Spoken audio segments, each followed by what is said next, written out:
Okay, so I think we can turn out the lights and spend, I would watch the whole piece, which is about 20 minutes.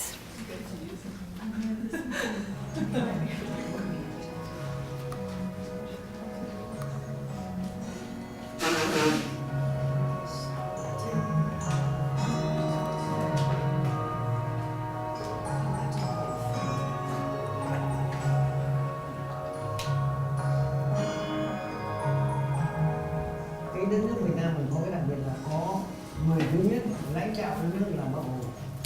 Bác Hồ là ai? Là bạn của Picasso. Bác Hồ là bạn của một họa sĩ nổi tiếng của Đảng Cộng sản Ý. Thế là gì bác quên rồi. Mà ông là họa sĩ rất giỏi của Ý, rất là hiện đại. Bác Hồ là một cái họa sĩ mà sang Trung Quốc thì bà đã biết là những nhân vật như là Tề Bạch Hạch, như là họa sĩ như là cô gì mà học của bên Pháp về cô bên Pháp này, cô vẽ ngựa rất giỏi, cô Thư Bích Hồng. Bác Hồ tất cả những nhân vật nghệ thuật Bác Hồ không lạ lùng gì cả. Bác Hồ không lạ lùng. Picasso mất thì nhà nước ta gửi điện chia buồn. Thì tôi biết là như thế là Picasso là một người đảng viên cộng sản và là bạn của Chí Minh Tiểu hội những năm Bắc và lập Pháp. Là một thế như thế là Hồ Chí Minh biết vẽ và vẽ rất đẹp. Ta xem một số tác phẩm Hồ Chí Minh tự vẽ, biển sách, tranh đã kích nét nó sắc đẹp. Nó là con người rất tài hoa về làm thơ rồi hội họa. Ngay từ thời Bác Hồ đã rất là coi trọng nghệ thuật rồi. Các cụ uyên bác lắm, các lãnh tụ cái thời mà người ta cứ gọi là tứ trụ triều đình là cụ Hồ, cụ Trinh, cụ Đằng, cụ Nhạc, 4 cột trụ. Những cái cột trụ là những cái nhà văn hóa lớn. Bác Hồ cũng rất quan tâm đến nghệ thuật. Bác Hồ đã viết một cái thư, tôi không nhớ rõ là lúc nào, viết thư cho văn nghệ sĩ. Trong đó có một câu bác nói là văn nghệ sĩ cũng là chiến sĩ. Đảng ta chủ trương mà Bác Hồ hay là các đồng chí lãnh đạo cao nhất của nhà nước ta chủ trương là văn nghệ sĩ cũng là một chiến sĩ. Vũ khí của văn nghệ sĩ là ngọn bút, là bút vẽ, là màu sắc, là các thứ, là cây đàn, là giọng hát. Những người văn nghệ sĩ yêu nước thì phải là những người mà là chiến sĩ trên mặt trận tư tưởng và văn hóa. Tức là người ta cầm súng, người bộ đội thì cầm súng, người nông dân thì cấy gậy để ra hạt lúa, người công nhân thì rèn đúc vũ khí và làm ra các công cụ sinh hoạt. Thì người họa sĩ phải là một chiến sĩ, nhưng chiến sĩ không phải là chiến sĩ cầm súng. Cũng có những người cầm súng, nhưng chính là chiến sĩ của những người cầm bút. Nhưng mà cầm bút trên mặt trận nào? Trên mặt trận tư tưởng và văn hóa. Thế thì chính vì hiểu như vậy, thế nên là nhiều họa sĩ mà trong đó có tôi cũng muốn mình không giỏi bắn súng mà mình giỏi thứ khác thì mình làm thứ khác. Nhưng mà cũng có những người mà kể cả họa sĩ anh ạ, rất nhiều họa sĩ trực tiếp cầm súng ra chiến trường. Ví dụ như là Lê Duy Ứng là một trong những người. Lê Duy Ứng về sau là đại tá quân đội và bị mù mắt đấy. Thế thì đấy là anh ấy trực tiếp cầm súng ra chiến trường. Thế nhưng mà ra chiến trường ấy thì nó lại như thế này. Khi ra chiến trường ấy thì không phải là anh ấy chỉ biết bắn súng, nhưng mà khi bắn xong thì đến lúc mà cái bọn địch nó đánh rơi cái máy quay phim Thế là anh cướp đây để anh quay. Thế anh quay này nó mới bắn vào người. Thế thì như thế tức là trong lúc cầm súng mà vẫn nghĩ đến nghệ thuật. Thế thì trong những cái người lính như thế thì nó xuất hiện ra một cái, hay là những người đi kháng chiến nó xuất hiện ra một cái nước, một cái thế hệ mà dùng cái chuyên môn của mình để vào chiến trường, để vẽ cũng giống như các nhà quay phim, các cái nhà coi như là chụp ảnh, là đem cái lao động của mình ra để tham gia vào cuộc kháng chiến. Thế thì họa sĩ của chúng ta khác với lại các nước khác là các họa sĩ ngồi ở salon, thì các họa sĩ của chúng ta vì cái cuộc chiến tranh của dân tộc thì rất tự nguyện chứ không phải bỏ ép gì. Tất nhiên ai cũng có gia đình, ví dụ cái lớp cao hơn nữa là đều có gia đình, cũng có những họa sĩ đông là khi vào chiến trường là để lại vợ con ở phía Bắc, họa sĩ đi Nam cũng như thế, đúng không? Rồi sau này các một số họa sĩ phía Bắc đi vào thì đều coi như tự nguyện và đem cái đóng góp đó để tham gia vào cái cuộc kháng chiến giữ nước.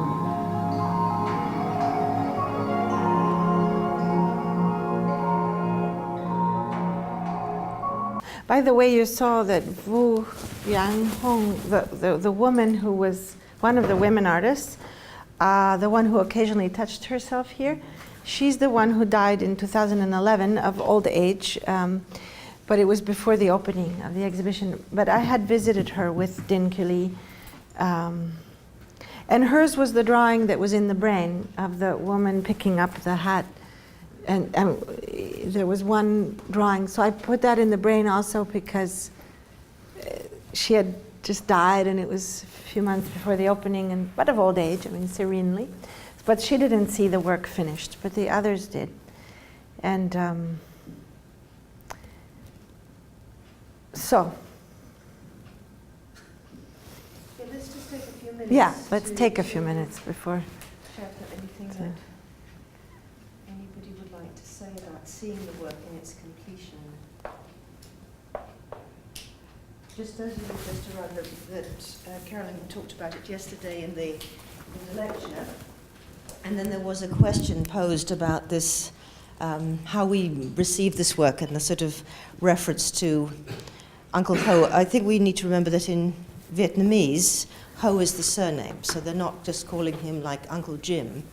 It's like a formal title of a certain way that you describe an older, important man. So it's like, you know, revered Uncle Smith, rather than, oh, Uncle Ho, which sounds to the English ear like a kind of familiar, but it's actually probably a much more formal way, and presumably he's not claiming to be the father of the nation. The uncle.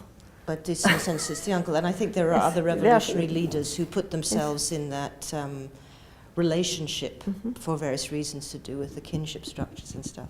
But that was what disturbed Ava about this, you know, how do we relate to it. But it seems to me as it played out, it was important. The other thing also that you mentioned, in case somebody wasn't here, which was that Din himself is from a family of boat people, so not a person for whom, who you know, fought for the National Liberation Army, the Viet his Cong, family in that sense. was. So it's a kind of, and it's a generational return to engage with this. But I think it's really fascinating in the light of what we've been discussing. And you were posing the question, where was the art? Is the art the film? Is it art and the art that's in the film? Is this just a documentary, or is it a work? Is it a curatorial project by Din Kili? Well, basically also this question of the relationship between art and the world. And when I spoke about, I think, the leap that art somehow makes this leap from art to life, which is not a leap into life, but a leap into the potentiality of joy, you know, that we spoke about sometimes. But the way that they speak about this leap of the potentiality into joy, of not wanting to paint, to draw the drama, in relation to what we were saying this morning also about the also the unspeakableness of things that have not yet occurred in a way, it could be interesting to discuss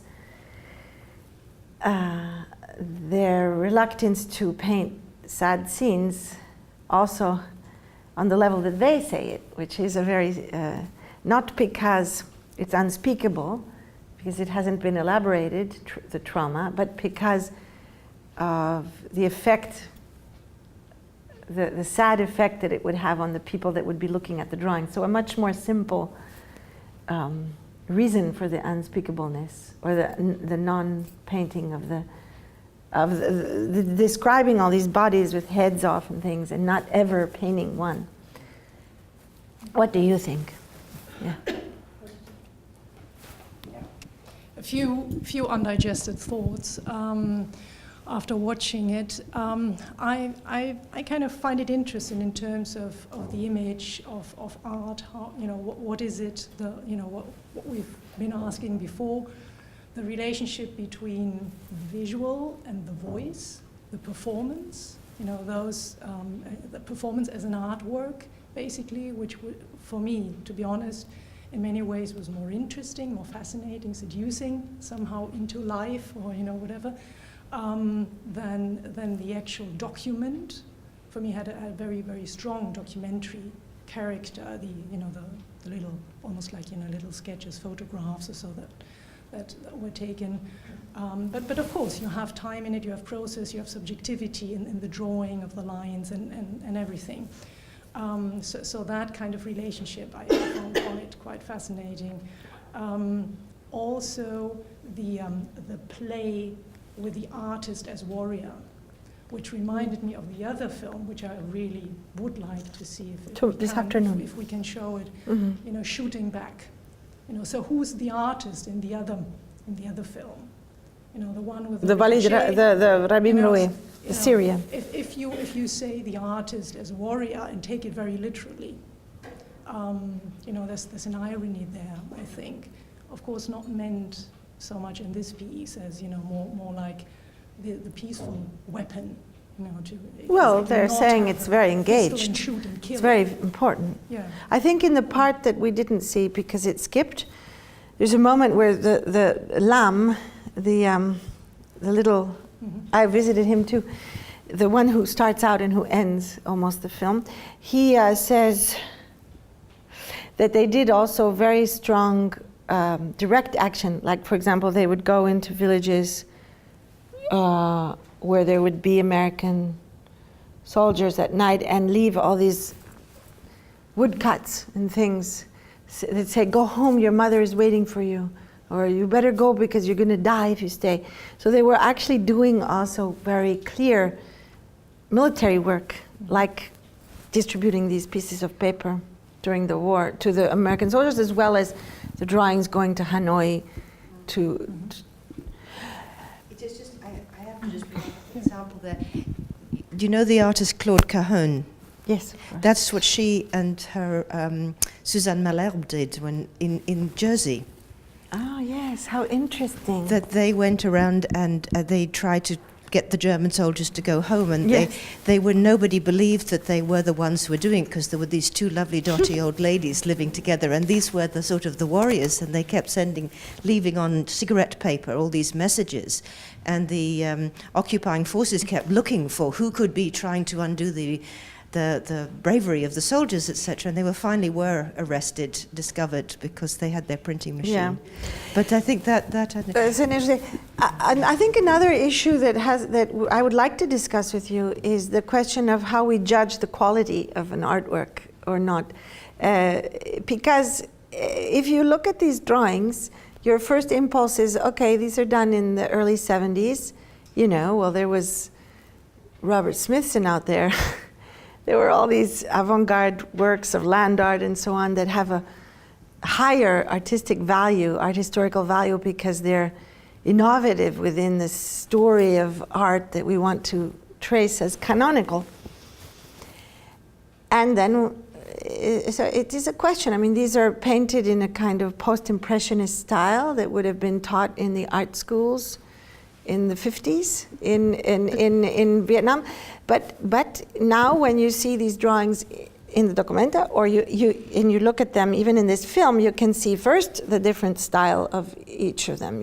When you know that, you watch it 2 or 3 times and you'll see, you can tell, oh, this one was made by Tran Hyung, and this one is made by, you know, this other person and this other person. So you see the style, which of course every human or non-human too has a certain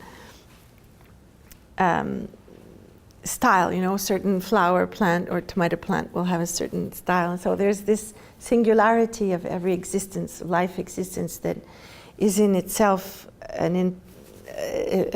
something that we appreciate always when we notice it. But aside from that, one could say that these, from a Gell perspective, Alfred Gell perspective, art historically, these are of an extreme importance, you know, and not for reasons of innovation according to a certain history of thinking from one artist to another, what makes an artwork important, but because of the agency, from a Gell perspective, the agency of the transformative agency of the world that they have. So that for me is a question. You could see artworks behind them, because they had. They're obviously showing the images that they had created during the war, whilst at the same time they were sat there in their studios. Yes, and you weren't sure at what point the work that they'd created behind them was, whether it was contemporary with more or less contemporary with the war, or whether it was done considerably later. And I thought the references to Picasso at the beginning as well might have been significant. But it seemed that they were very much trying to respond to what it was that their subjects wanted, in a kind of morale-boosting way, that they wanted something that was highly representative in the absence of photographic. Yes, for the soldiers, that the portraying the soldiers before before going to battle, you mean, was something that gave courage and gave joy to their subjects in the portraits that you're referring to that. In the studios, from my experience, there were works from different periods. Like in any artist studio, you know, they'll be like, oh, this one I did in 1958, it was my first thing. Oh yeah, this is an object I picked up in a flea market, and this is a painting I did last year. So there was everything all mixed up from my experience. I wanted just to add 2 things though. One is, of course, by virtue of my own ignorance, except as sort of little edges that I've been pushed to undo by traveling to various places in Asia, etc., which is of the calligraphic tradition. And that I don't think these are post-impressionist. I think they have all sorts of values based on certain kinds of ways in which space and calligraphy and the drawing and the line and a certain kind of way of representing the figure that has its own internal history and has its own sets of references. Yes, as well, of course. It will intersect, obviously, with the fact that Uncle Ho was, did know Picasso, but also politically, social realism has its other political history, which says, your impressionism and your post-impressionism is bourgeois crap. So there's another logic in terms of the 20th century, which is also written out of the official Western history, because it's seen to be not. I didn't get you right now. Social realism, socialist yes, realism. but these are not social realist style. Well, socialism runs across a huge number, but it involves a fundamental ideological commitment to the presence of people. Yes. Oh, who yes. are In not, that as sense, it were, yes. but the sort of the people. Yes. But I just wanted to pick up on the things. But in the structure of the piece, for me, where the sort of Barthesian punctum bit was the point at which the artist in uniform, described with his perpetual smile on his face, which is always the sign of somebody is deeply, deeply traumatized, that their face betrays the opposite, the secret they can't speak about. But it seemed to me when he described, just in this very swift way, this body, so it evoked in front of your eyes, you had to imagine, in a sense, the perpetual horror of war, which is this horrorism, this destruction of the body. And I'm thinking of Adriana Cavarero here, where she talks particularly about the suicide bombers, that what is this assault when the body is exploded and that the head is gone, the face is effaced. And yet there was this extraordinary thing of finding in the pocket. So you've got something you can't even bear to think about in terms of the disaggregated body and the headless body is this image in the pocket of the very person through whom he's seeking to find who he was. For me, that just was an extraordinary sense of where this relationship between drawing, representation, portraiture, and it was all about the exchange, because they're talking about the fact they make the drawings and give them back, and then the drawings either go back to the families or they end up on the altars. So it's an extraordinary kind of space in which this so I'm tempted in my Hannah Arendtian way through Adriana Cavarero to come back to the sense of the face as the site of singularity, the irreplaceable, irreducible singularity of this one person did exist in time. And of course, so much you have, the soldiers are the cannon fodder, and even now as people are trying to think about World War I, it's that thing of trying to, through television, come back to everyday life and the individuals, what did it mean to the individuals?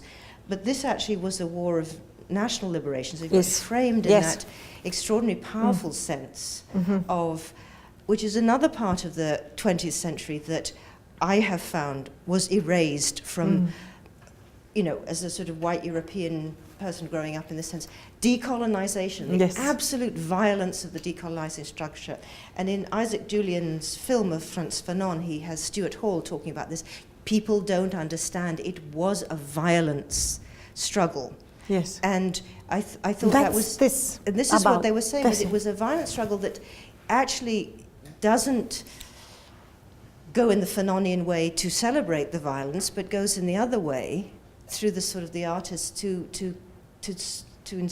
install an archive of the singularities, one by one by one by one, that still have that connection. They haven't become anonymized representatives of the Vietnamese national liberation struggle. They are absolutely between the historical and I thought that turning away from the violence and turning towards this. But then the other thing that really struck me was the repeat of this story. The story of the blinded this almost artist. mythic story. Yes, it is. Which is it reveals that behind the documentary is this, and then by retelling it 3 times, even more times, with a kind of reparation that he wasn't actually blind at the end, and he probably is at the military museum. Yes. And maybe he's retired now. Yes, yes. But it is a myth. One of them said, no, he's gone. He is blind. It is really a myth amongst the artists themselves. So it is their own story. I mean, they are blinded. Each one is speaking about themselves. Yeah. It is their. Yeah, they tell it. They all tell. But okay. They were blinded. I do have to stop us now, so could you hold that for the next session? Before we go on to looking at the next film that I wanted you to see, the whole one, because it's more meaningful, which is Rabbi Meroueh, perhaps we could go back to what we just saw before lunch, and if there is any questions or comments or discussion or points that you'd like to bring up. And I was surprised that my question fell into some sort of an empty pit. The question that I had when I was looking at these works, originally traveling with Dean Cully, and then after seeing again this, the video was, on what basis do we judge the quality of an artwork? That according to certain canonical history of Western avant-garde art, these drawings made in the early 70s and late 60s would be absolutely quelconque, not interesting artistically. And so, but so how do we, what gives it, if we use the Gel text in terms of what possibility of transformation of the world do they have? What is the agency to see the artwork almost as an enchanted technology? And they are hugely effective. Can I say something on that? Yes. It feels like, do you want me to use the microphone? Yes.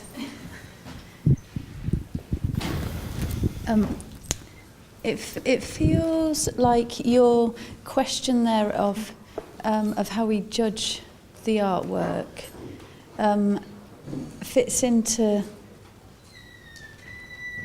a history of art journey that almost feels irrelevant Yes. in the context of the exhibition and the work that you've presented in pulling together Castle, except it's not relevant because it's part of it as well, but because for me you've done something really different in this, the ecology aspect, I'm going to call it war art aspect, but that's not necessarily what? war art aspect, but that's not necessarily what it is, but just that the witness.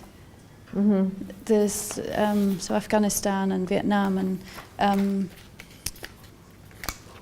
putting together quite different things that for me are about an artist's identity and making sense of their place in history and the artist's place in history. An artist's attempt to make sense of their place in history. Yeah. And they're like a cultural group's place in history as well. So like the Vietnamese artists in Vietnam is wider than the artist. Is what? Wider than the individual artist who's made the work, much wider than that. You mean Dinh Lee in respect of the individual artists that he's working with? Yeah, it's sort of, for me it's a both and journey. And what about this morning's question? Because I only come with questions. I'm here to try to figure out what happened. I mean, this morning's question was, what does this have to do with that whole ecological?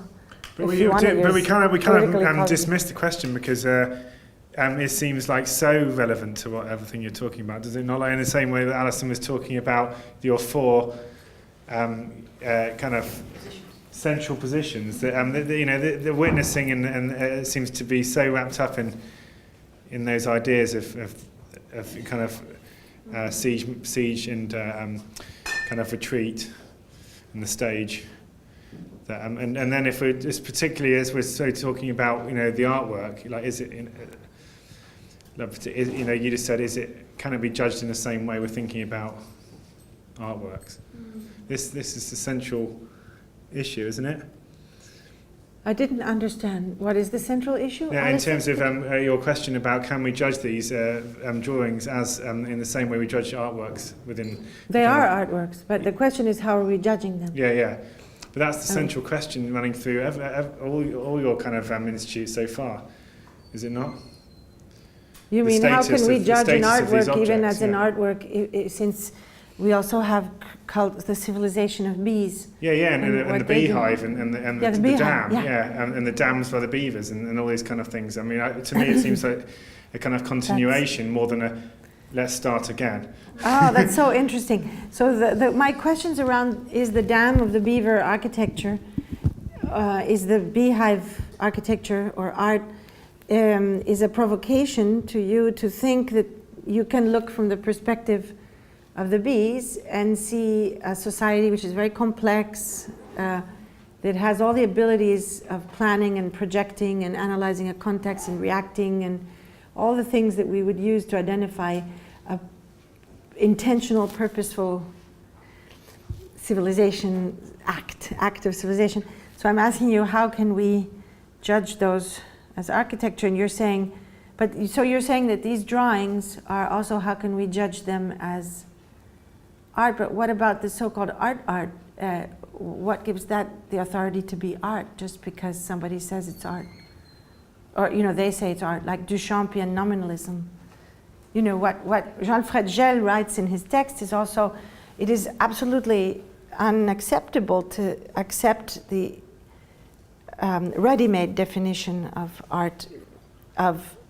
He rejected that. He said that this idea that since the avant-garde opening up of the possibilities of what art is, We don't know what art is, so the only way we define what art is that the artist themselves claims it as art, or the framing institutions, the museums and the art critics call it art. And he has a term for this way of thinking that he criticizes, and he says that's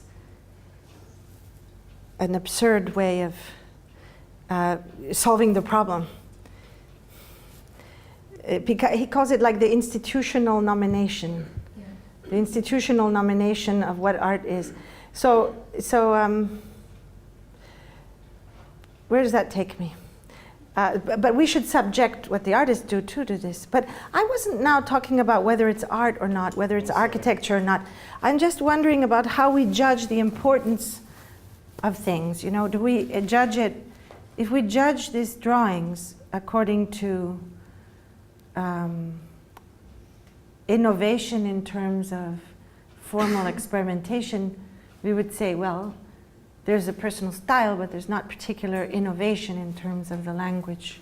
But if we judge it in terms of the historical impact and transformation that occurs, then they are very, very, very, I mean, the thought of these drawings hanging in the jungle on clothespins, you know, is, so if you put the whole display, if you put the space of the production and the display and the transactions that occur as part of what you're looking at, then, you know, nobody else that I've ever heard of has been hanging drawings on strings in battlefields. I mean, it's quite innovative if you take the whole thing as the art moment. Yeah, but then you've got to have access to the whole thing as the art moment. And Yes. What I wanted to untangle was the relationship between, in all you've been saying today, the relationship between drawings as shown at Documenta, but also the drawings in the film that we've just seen. Because it's the film that's the mediator, isn't it? Right now. Right now. And it was next to the drawing. Yes, it's the film that's the mediator. And actually it's the film that's the mediator in Documenta as well. No, they were also the drawings. Well, next yes, to the film. but yes, in one sense. But that raises or helps the audience to answer that question or think about that question you've put, to think about that question that you've just put, as to what is the status of these drawings in an international art show. In one sense, you know, the film helps with that, doesn't it? It frames them. It frames and them. it brings in that whole part that we can't see, Exactly. of the drawings being done with the flashes of the... Yeah. And it brings in all of that, but you and can't allows us to see it as a whole. Yeah. To see what's around the spiral jetty. Exactly. To see the spiral jetty in a landscape. Yeah. But in a sense, the question you asked about its relationship to the Gel text, I can't remember the Gel text without rereading it enough to think about them in that context, which is about the enchantment of the technological dimension, isn't it? Well, I'm hopeless. I have to read it all over again. It's the Trebillon Browd. Yeah. Yes. Well, it's about looking at art and judging the quality of art in relation to its transformative powers. Yeah. Okay. So not, you know, what can it do? What does it do? How does it make changes? It's like an anthropological look at what art would be. Okay. How does he call it? The actancy of the agency of the artwork. What is the agency of it? Yeah, I'll have to go back and read it now. Agency? Yeah. It's aesthetic virtuosity. It's the... Yeah, you have to learn to do it. That was the technology bit in it. Aesthetic virtuosity that gives it that. How it was actually crafted and made. Which is the technological bit of it. I'm going to hang on to this because it's really important. No, but the virtual. He's saying basically it's almost like against the idea of conceptual art, that art is just in mind. Yeah. The aesthetic virtuosity is part of the reason why that object has a kind of magic ability to transform the world. Yeah. So there is something extremely virtuosic in painting the portrait of a person who's about to get blown up into bits in the middle of the jungle. I mean, I remember in talking with these artists that they would say that they didn't have paint. They used like different earths and things, the pigments that they would get in the jungle. One of them, Lam, the little short one, he said to me, and the Americans, they had all their technical equipment. If they didn't have película, how do you say, film stock, or a machine broke, they couldn't do it. We would just use anything, we made our own paints as well. So this virtuosity is also in their work, I think. But shouldn't we be applying those kind of questions about the actual film? As well, yes. yes. Let's do that. I mean, that's what I want to do too. Because I can't get past the kind of, the cheesiness Let's do of that. some of the animation and Yes. the musical score, and all these things are kind of like barriers in terms of getting to those interesting things you're talking about the drawings. Yes. Let's. Technology, I knew that the technology was in there somewhere. No, but I'm interested that you say was cheesiness, because it seemed to be that you had to enter to some extent into the effect of illustration and drawing. At the same time, but yes, but if you didn't do something like that, if you didn't evoke another tradition, obviously, which is animation, and a whole set of different kinds of animations and animation cultures, which are very much based on unbelievable drawing skills, representational skills. I mean, this new film, who's this? He's going to be the last film, something of fire. That's just this big new animated film, which is the last of the great. Oh yeah, Studio Ghibli. Yeah, and I mean, we That's at this point in interesting time, we relation to cannot be the raising animation. what happened in New York in the 1960s as the only standard by which anybody anywhere in the world can be judged. That's my passionate feeling at this point, because we simply are not carrying enough in our heads other different, visual cultural traditions, reference points, calligraphic, people are trained in Oriental as opposed to Western art, and all of that capacity to make, little touches of color, little touches of marks, the economy of the hand that enables certain kinds of drawing to happen. And in that question of animation, I don't find it cheesy, I find it interrupting the dominance of the sort of specular optical, photographic gaze to say, now I'm doing a documentary, this gives you the truth. And I'm making a film about art. And if you do that, it's interrupting the art then the becomes documentary. an illustrated image within it.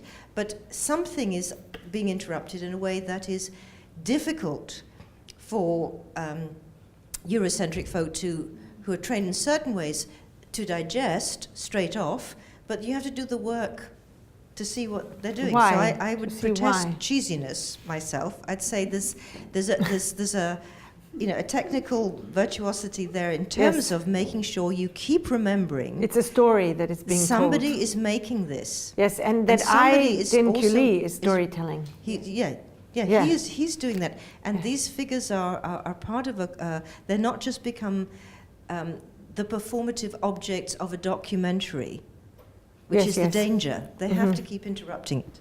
But the music, for instance, is the only English name on the credits was the guy who did the music. And the music is like, for me, like one of the worst kinds of like parody of a kind of Asian kind of plinky plonky MIDI music. But like, if what you're saying is true, then why not?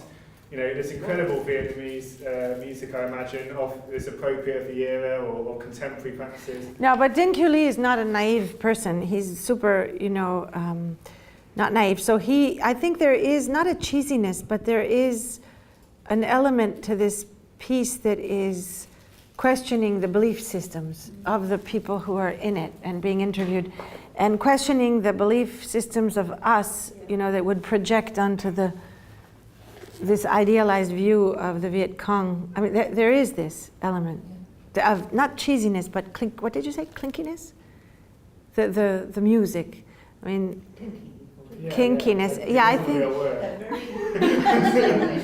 Absolutely good at specialist. Yes, specialist. You need a specialist knowledge. I mean, there is an element, as all somehow good artworks. It's not clear what Din Kuli is doing or what the message is. It's just as much breaking the frames of recognizability and making that broader, change our way of seeing what was going on there through these singular faces of these people, as much as it is also working on these projections of idealization of the Viet Cong. I think that's an element of it that you see through the technique. Yeah, and there is a sort of narrative going on with his technique, though, because in a sense the drawings are animated, and the only form of representation that isn't in there is the photograph. There's the moving photograph, which is the film. Is photography, the only element of representation in there. So there's drawing, there's animation, there's the film that is filming the drawing and the animation, but there's no photograph. What does that mean? There's no It photograph? means it's the movie is photograph. No, it isn't. It's not a still photograph. No, it's but not it's the still photograph of documentary. You mean still photograph? Yeah. Oh, the documentary when they documentary do that trope photograph. of saying tack, tack, Exactly. tack.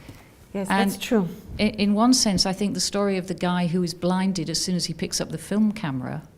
That's a video camera. Video camera, okay. Yeah, by the Sorry, way, when that he he's picks holding up the video camera, seems to me there it's not a video camera, excuse me, it was a Super 8. Super 8 camera. It was okay, a Super 8 'cause film 19, camera. Yeah. You know, the moment he picks up sort of technology, in a sense, he's killed by technology, but not by the tank, by the very piece of technology he's using. No, he's killed by being shot for picking up the technology. Yeah. Well, okay. But it results in his picking up the technology results in his death. Which is kind of interesting when you go back to the hand drawing. Not his death, but his blindness. His blindness, sorry, which is even more significant. Yes, isn't but it? that's also part of the saying that the American representation is only through photography and that it's blind. Yeah.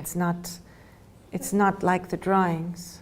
No, it's not like the drawings. So, absolutely and not at like the end, drawings. when he says there were no images of the South Vietnamese Republican embedded artists, because they all had from the I don't know, it's just kind of an observation. It seems that there are many layers of storytelling, aren't there? Yes. In there. I was just thinking, even that story of the guy who was blinded picking up the camera, the way it's drawn and the way it's repeated could actually be a complete apocryphal story. Of course. Potful. These are many words I'm learning. Apocryphal. Kinky. Oh, apocryphal. That's a real one. I thought potful. You know, like it's full of Could pot. be a potful story. Oh, apocryphal. Yes. And how he uses that drawing technique, of the different types of drawing technique, to sort of overlay and interplay the what is the fiction, what is the imagined, what is the actual. What is it's interesting that the man picking up the film camera, that part of the animation is not done in the style of any of the drawings. No. That's the only one that's done in the style of typical digital age animation that simulates and emulates early cell animation. That gives the style of like hand done cell animation. It's a computer effect, like a filter. Yeah, it's a computer effect. That's what struck me against the drawings, which had a kind of a different quality about them. So this brings in the question of lies. Okay, that brings us to lies. You know, yesterday I put in the longest title in the world of the lecture, the word lies. So what does this have to do with lies? I mean, why lie? Why lie? Did you say lies? Yes, L-I-E-S. Yeah. Why lie? Can you read your whole title again? No, that's a hard one. Can I read the whole title again? The title is On Witnessing, Here it is. Withdrawing, Retreating and Participating, Gifts, Debts. I actually have contradictions. and Gift, questions. debts and lies. You did change it. I changed it maybe. What's the... Trauma and healing. Lies, trauma and healing. I actually... Maybe At that's some not... point you gave me a different one. Witnessing, withdrawing, retreating, gifts, debts, contradictions and questions of sincerity and contemporary art. Oh yeah, that was the previous. This is later. Right. Yes. I lost the witnessing and came witnessing. Well, because I thought I'd speak about it, but it didn't have to be in the title. Anyway, which brings us to... Sorry. Should we move on Yes, to... we can... Yes. two things. Let me ask you, what do you think? We can do two things. Three. We can read the interview with Din Lee just to get to the bottom of at least one thing, if we want to, or you can read it on your own. We can read Bracha Ettinger's Communicating, Reflection around Hiroshima Mon Amour, to do some reading, or we can move to Rabbi Mrue's piece and watch it from beginning to end. What do you prefer? I'm going to put to the vote watching the Rabbi Mrue because it would continue, and then tomorrow morning we could do some reading. I think it would be too complicated to go into a very theoretical text at this point, but we've just begun to get a dialogue going. Okay. I was just wondering where you were going with the lies. The lies. There's lots of things about truth and lies in the readings, actually. Well, you know, a witness is supposed to be, when a witness is someone who has been in front of certain events in the body and who can bear testimony of it in a judicial trial, only if not involved, like neither the brother or the sister, or somehow not emotionally involved, because that would avoid the lie. Although having witnessed the actual event, if you are involved in it, you are not a terstis, a third party, so you could be prone to lying. So the question of who is lying, the third party who is not involved emotionally, or is Primo Levi lying, is a question, would be the question. Is that a lie? You know, why would Primo Levi not be in a court of justice? I mean,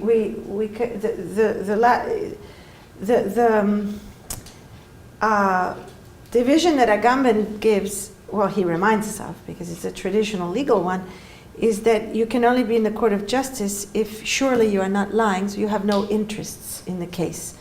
So you have an unaware witness. You just by chance were there when somebody was being killed.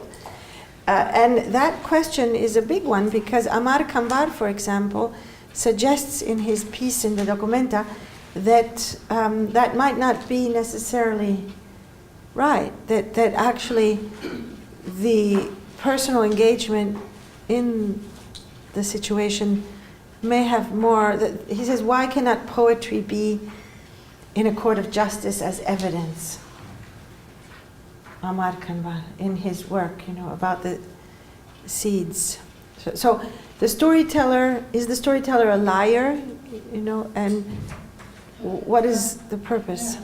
And just for clarification, I think we need to think about words or, you know, language first. Yes. Because what's the difference between fabrication, falsification, faking it, lying? I think there are subtle differences, and I don't have any answers, spontaneous answers to that. But there is certainly an intentionality to lying. There's some consciousness, some knowledge where you. Well, I think with other things too. I mean, I really haven't thought about it. You know, I would have to look it up, maybe etymologically. You know, where do yes, but I think that's very important because if you go to a dictionary and you look at lie, not only is it intentional and not adherence to so-called facts, but it also is it carries with it an objective gain that you who lie will gain.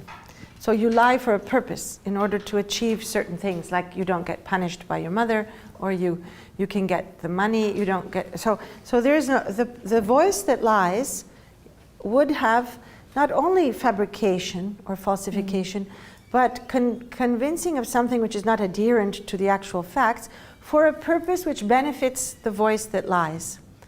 That would be the difference between simply falsification or fabrication of a false reality. Mm-hmm. So the storyteller would not necessarily lie because there is no objective benefit to the voice of the storyteller in putting out those lies.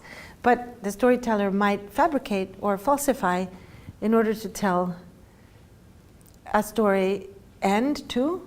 Let me ask you. There might be.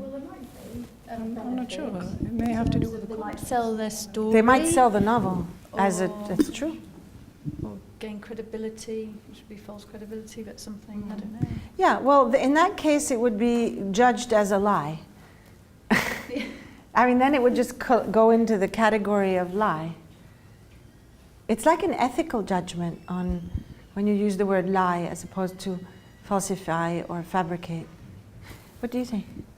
Because you asked the question. I was thinking that perhaps you could think of it in terms of, I was thinking about this in the Susan Vogel exhibition, and that because Jill talks about the decontextualization of the work of art, because for the people who made the work of art, it wasn't supposed to be in a kind of white space gallery. It's when it's had a completely different function, purpose altogether, and that maybe if you were looking at the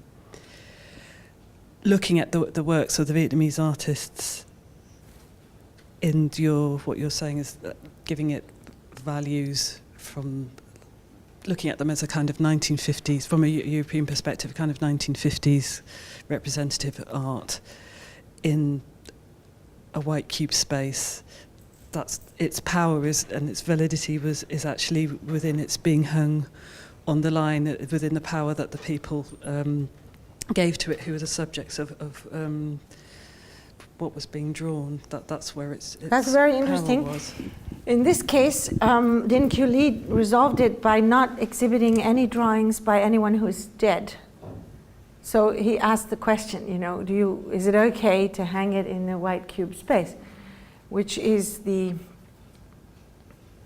way of resolving this problem, because the Western canon puts in the art museum objects that were not made for being in an art museum as a way of destroying them in terms of their agency, because they must become purposeless as a Western art sculpture in order to be in the Metropolitan. So you lose the original use of the object, you transform it into a purpose, you distance it in time, and then you can put it in the art museum. So that's what he resolved it by asking. And actually, that those artists were actually making works that were fine for white cube too, because they were trained in Hanoi, most of them in academy, and it's true that there are traditions of calligraphy and traditions of even, landscape painting in China and Japan for God knows how long, that are also in the background of the work.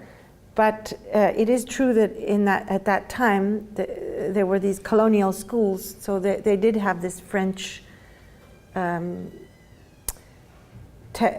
professors even coming to teach watercolor and so on. And so they also, I think, there was a show in Hanoi that Ho Chi Minh organized of these drawings. It was white cube, I saw the museum where it was in. So they were also accepted to be hung on walls at the time, in the 70s, of which there's a catalog. It all started with this sentence. The Syrian protesters are recording their own deaths. This sentence really struck me. I thought, how could the Syrians be documenting their own deaths when they are struggling for a better future? When they are revolting against death itself, both moral and physical death? When they are fighting for life itself? Are they really shooting their own deaths? The idea intrigued me. This is how I found myself on the internet, navigating from one site to another, searching for facts, evidence that could tell me more about death in Syria today. I wanted to see and I wanted to know more. Although we all know that this world, the world of the internet, is constantly changing and evolving. It's an impure and corrupt world, full of rumors and unspoken words. Nevertheless, it's still a world of temptation and seduction, of lust and deceit and of betrayal. In this world, I found a lot of material. But what struck me was a very special video. I gave it this title, Double Shooting.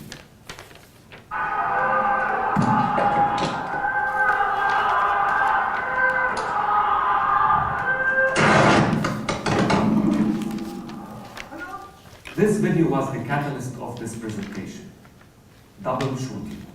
One person is shooting with a camera and the other is shooting with a rifle. One shoots for his life and the life of his citizens, and the other shoots for his life and the life of his regime. How can we read this video? The duration of the video is 1 minute and 23 seconds. The shot is taken from one of the upper floors of the building in a residential neighborhood. It's clear that the Syrian cameraman is filming from the window or balcony of an apartment. He is standing inside the apartment, holding his mobile phone in his hand and filming what's happening outside.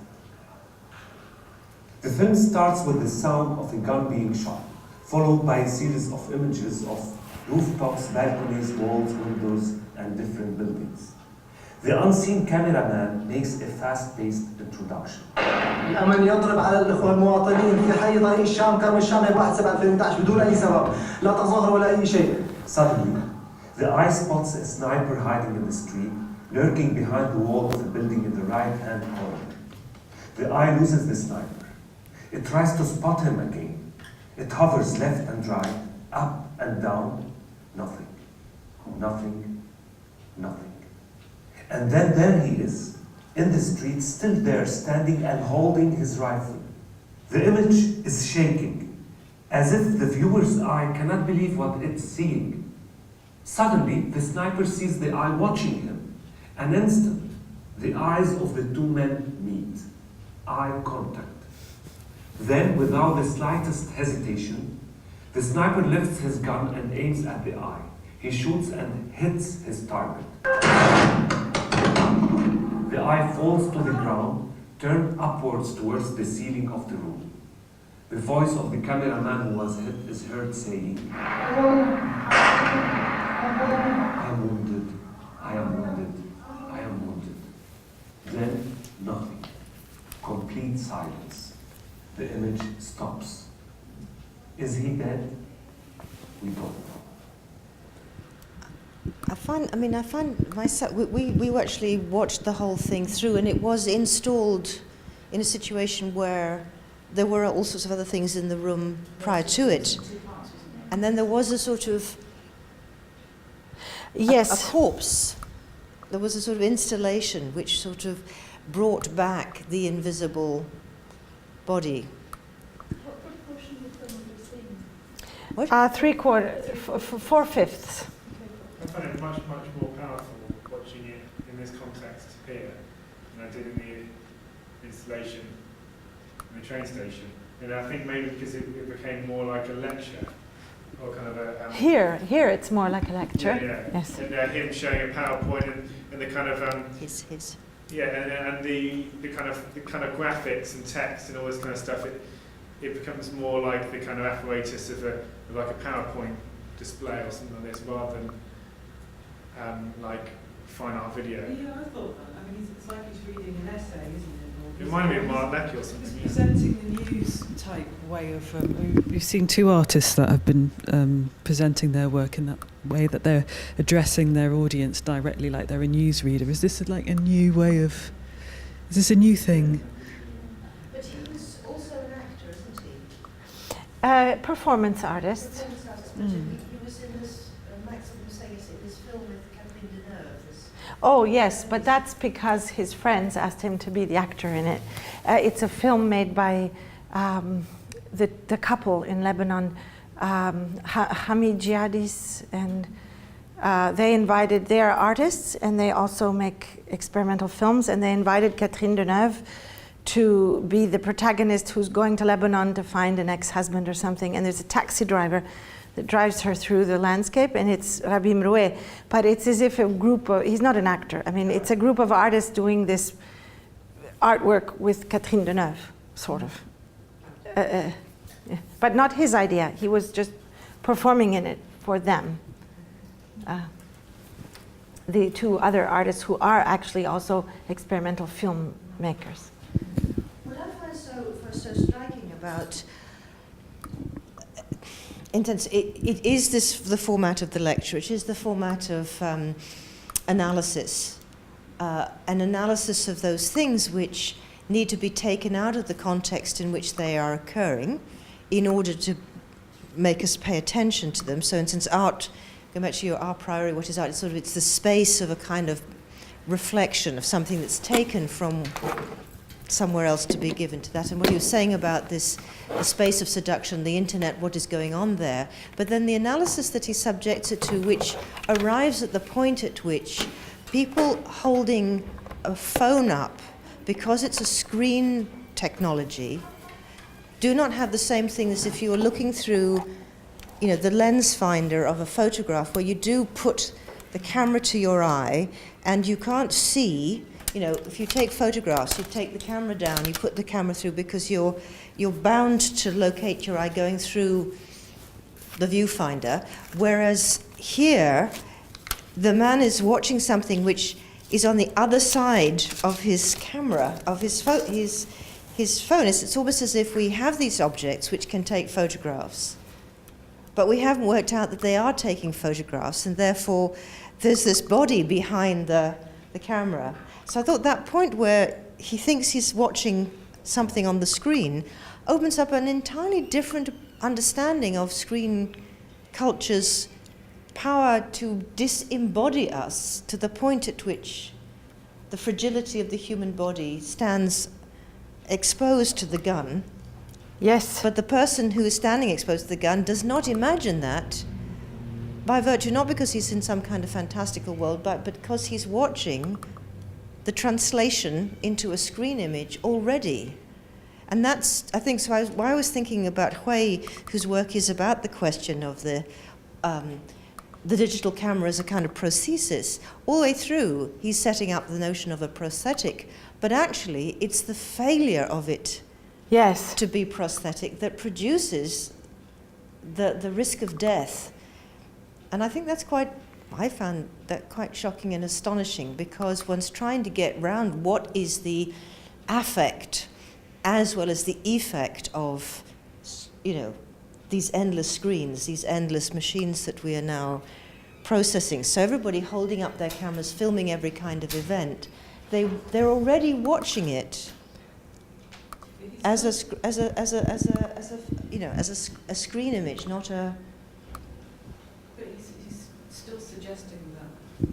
Within that, they had time to move away from that dangerous situation. Yes, and they didn't. If they noticed what we're doing. Yeah, but they don't. I think the initial shooting that they showed, you could see that the person was like almost looking with their camera there was a sense of disorientation there. But there's another one which he set up by saying, I think he'd set up by saying that there was an awareness that you would think that people had, but they almost chose to stay within that situation, where the camera is very much moving laterally and it's not trying to find it. The person is stationed there and must know that they're vulnerable. And I just the thing the object makes you unaware that you're vulnerable. Yes. He says that you feel you're inside the film. You're disputing that. Okay, so Paris is good. Okay, go on. Oh. I was just going to go on to say that I thought it was significant that he was from Lebanon, and in my head I was kind of linking it up with the fact that if you're thinking of it as being like that you are deliberately standing there and you're choosing to make a decision to record this because you're representing your people and you're making a stand as a protest as such. I was just thinking about the experience I've just had in Nigeria, where people are standing for office even though they know that, like somebody I was staying with had to flee with her children to a different part of the country because her husband's standing for office. But people are still standing up and being counted, as it were, even knowing what the danger was. And I was thinking the way he seemed to be talking was a little bit like the fact that he'd kind of said he's from Lebanon as well. There's that, perhaps it's coming from like a different perspective of one that isn't easy to understand here, because you're never placed in a situation where you have to be putting your life on the line to be standing up for what you believe is right. And I just thought that the fact that he mentioned he's from Lebanon and the way he was talking about things, I just saw in a different way, perhaps. I think it's worthwhile to actually read the project proposal that we had. I found it because it might clarify some of these points. What Griselda was saying was repeating what he was saying, that you are contesting, is that the person holding the camera does not go away from the gunfire because there is a hubris, an idea that he or she is immortal, because it is the thought that we are inside the image already. In this Facebook generation, we're already inside the image, so we're not going to die. So you can do these things which are ridiculous in a way in terms of your own well-being. And I think that the end of the video that we didn't see with the question of the tank, indeed it ends with a bit of a failure of the Syrian revolution. And if we do look at what's going on in Egypt now and what's going on in Syria, you do you might agree with his interpretation of the historical moment, because he ends the film by saying it's not true that you have the guns on one side and the cameras on the other and you can change the world with the cameras. It's not true. That's a fiction that is being sold to us by the camera companies. You actually don't change the political system, and he anticipates a civil war in this end. The last sentence is a rather tragic one, which says it's not enough. You know, the cell phones are not enough if this is going to turn into a civil war. What happened in Syria after is quite interesting, because not interesting, but tragic. But that's exactly what happened. You know, that suddenly the gases were out, and there's a civil war going on right now. So let's read this. So I think that let's say the intention of the lecture, it ends with that note that it's not true that you can oppose the cell phones to the guns and win. So should I read it, or does anyone else want? Well, I can read it. Okay. So in November 2011, he writes, of the various parts of the project, the pixelated revolution as a performance, and then the installation where it will be shown in the exhibition, and then there's some details here. Okay, so a lecture performance about the usage of mobile phones during the Syrian revolution. This lecture aims to study the advices and directions regarding the taking of photographs during the events of the Syrian revolution, as these advices were shared via the medium of Facebook and other virtual communication tools. So there were guides going around.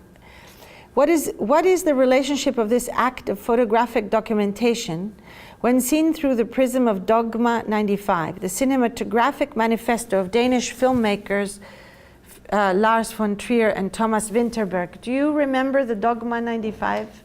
Okay, and so it's basically very rigid indications of kind of realism in a way. In which manner can we envisage the photographic traces broadcast by the Syrians in the vast universe of the internet? A universe that is loose and ever-changing, that regenerates itself constantly, that is subject to viruses and other phenomena of deterioration, a universe that is framed by incomplete downloads, pixelated images, and ruptured modes of communication. Are the broken up and incomplete images sent by the Syrians an extension of their physical experience? Is the mobile phone an extension of their brains, of their body, of their being? In this lecture performance, my aim is to investigate and read into these matters and present my personal interpretation of this phenomenon. Pixelated Revolution is a non-academic lecture about the use of cell phone imagery by Syrian protesters. This is third person. This is not him, it's me. Mroué noted that because Syria lacks journalists per se, Online cell phone videos are about the only option, aside from state-run media, we have for learning what's going on there, especially during these recent months of anti-government protests. He smartly reduced the key differences between official and unofficial documentation to a single attribute. Official video comes from cameras mounted on tripods, which calmly scan crowds and give the impression that all is under control. This is part of what you didn't see in the video. You see images of official TV reporting of the demonstrations, and it's the crowds are moving, but the camera is still. By contrast, the cell phone videos are fragmentary and jumpy, an analog for an unavoidable artifact of the fact that street protesters are besieged by armed soldiers. Syrian protesters, that is, actually can't shoot with tripods. Unlike Egyptian activists whose protests have centered on Tahrir Square and who shoot their own video with tripods, the Syrians are constantly on the run. And the video, well, Mroué showed was harrowing. Okay. The talk's centerpiece was a video he had dubbed double shooting. Actually, I didn't write this. I never used the word harrowing. We don't know. Someone wrote it. The 83-second clip, maybe it's a review, shot from a balcony, concludes shortly after the cameraman spots an army sniper standing on a nearby balcony. Gunshots are heard and the screen goes dark though the fate of the cameraman is unknown. Why didn't the cameraman run? Mroué speculates that he was lulled by the false security that many camera people feel. That's what Griselda is talking about. The sense that they do not subsist in the same reality as does whatever danger they're documenting. Mroué's talk proceeded on his explicit assumption that the phone camera eye equals the cameraman's eye equals the cameraman himself, that it's an optical prosthetic, so that when we watch the video, we're experiencing exactly what he did. But Mroué believes that though such footage is necessary and valuable, images alone are not enough to achieve any victory, especially when the other side has all the guns. In the question and answer session following Pixelated Revolution, Mroué added that he believes that the proper role of the contemporary artist is not to make more images, of which there are already plenty. Rather, he said, for me, it's more important and more useful to make images that are already imposing themselves on our daily lives and are keeping us from thinking, and use them as materials to make us think. Okay, the rest is perhaps not necessary. So not to make more images, but to use existing images as materials to make us think. And exposing the fallacy of the cell phone revolutions.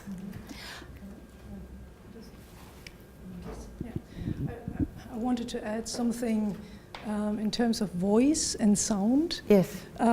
Because I find these few seconds, it had a big impact on me, but also in terms of the sound. It starts with sound and it ends with sound. It's this, the human voice. I'm wounded, I'm wounded.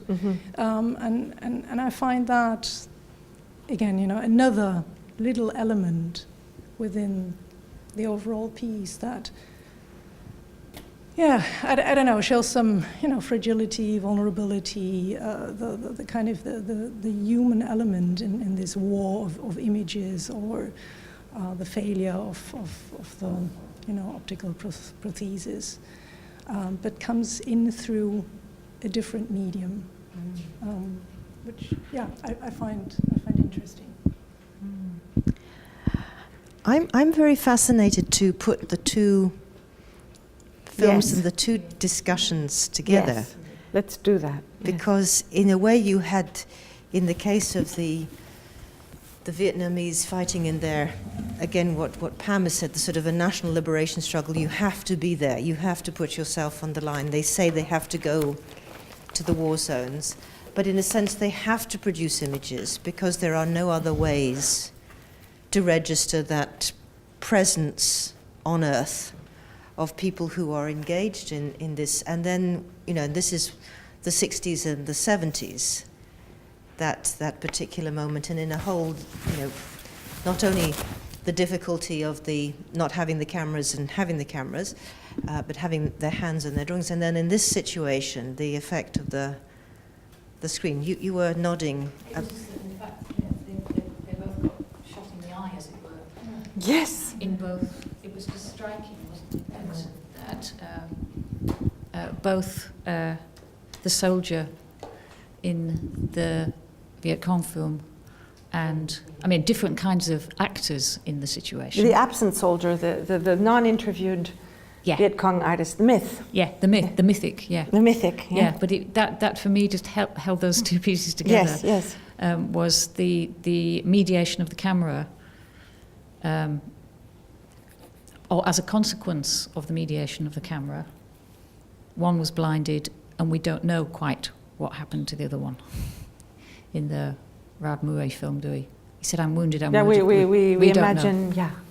Okay. He wants us to imagine maybe he got wounded or dead. Yeah, it's just an observation. Mm-hmm. Very interesting. I think someone could write a nice essay taking these two pieces. Well, I was doing that as you were. Oh yeah, please do that. I think it would be very interesting. Yeah. You see, one of the other things of doing something like Documenta is that there's thousands and thousands of things that one could analyze and write about and think about. Mm. And then in this rush, to the next Biennale and the next, it's not done. There were 3,000 journalists, 6,000 articles about Documenta, not one that wrote, that could bring these two together up to now. It's really astonishing in a way, because Griselda, you just brought this up, but it's true. It's the two different historical periods, but plus Dinh Cu Ly on the 60s and 70s, the camera. So the presence of Rabi is also so the presence of Dinh Cu Ly and the presence of Rabi.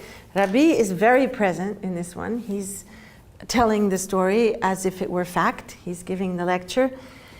And the presence of Dinh Cu Ly is only in one moment. I don't know if you noticed it, but there's one moment when one of the Viet Cong artists say, I haven't pulled these out, when he shows the two men naked washing. Says, I haven't looked at these in years, they're away, and I would never exhibit such a thing, ha ha ha ha ha ha. It's you, Dinh, who take them out.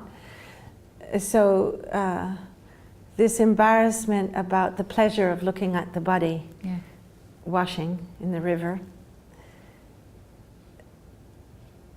That moment of pleasure evokes Dinh Cu Ly into the piece, which he could have edited out, but he didn't. That's really interesting. So that also is so there are 2 or 3 levels that we can look at in comparison. 2 pieces made at the same time, 2011 and 2011. The other thing it linked with was what you've said about Walid Rad and the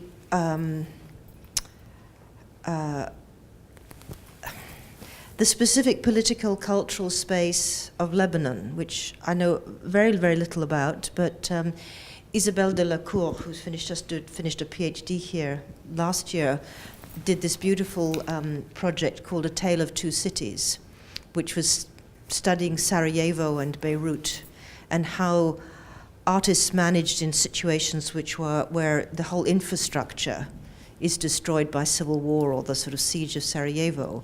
How do you make an art world? How do you make art? How do you deal with it? And so it was very interesting, because obviously there's so little to sustain. It's not like here it's all given. You have an art school and you have exhibitions and you have galleries and you can convey against them, but actually there was not even so it was interesting, and seems so much of the question is of what is remembered, what isn't remembered about the Lebanese civil war, what people ever say or don't say, and actually the struggle of the artists to make. So there's a lovely artist called Paula Yacoub, who is was an architect who became a photographer, who just photographs sort of spaces and places particularly that do and don't say things, right? And so it's linking up on your question of Daniel Roas and Hella, the question of secrets, the secrets that come out anyway. So that's a different kind of aspect. But I was thinking of Ollie Rudd's notion of how you could tell the histories of anything between fabulation, fabrication, that it's not just a simple matter of truth. And I wondered there if that Rabbi Mrouet's whole playing with, this thing about playing with the lecture. Yes. I mean, I did a lecture once on Vera Frankel, who made a piece about a missing Canadian woman artist. I mean, she invented her and used the models, which kind of parodied various forms of speaking, the interview, the lecture, the different types. And it seems to me quite important about the ways of talking and using the intimacy of this camera to make any of us who went into that space to feel that we were thinking along with him. He has his piece of paper there. It was, there was a lecture, and yet at the same time, you're not experiencing it as a lecture because you're not placed in the position of the student. Right. So it's going back to the witnessing. You're solicited to share with him the process of his thinking about this as he witnesses both these unwitnessed deaths and yet these deaths that are recorded, which then become part of the internet.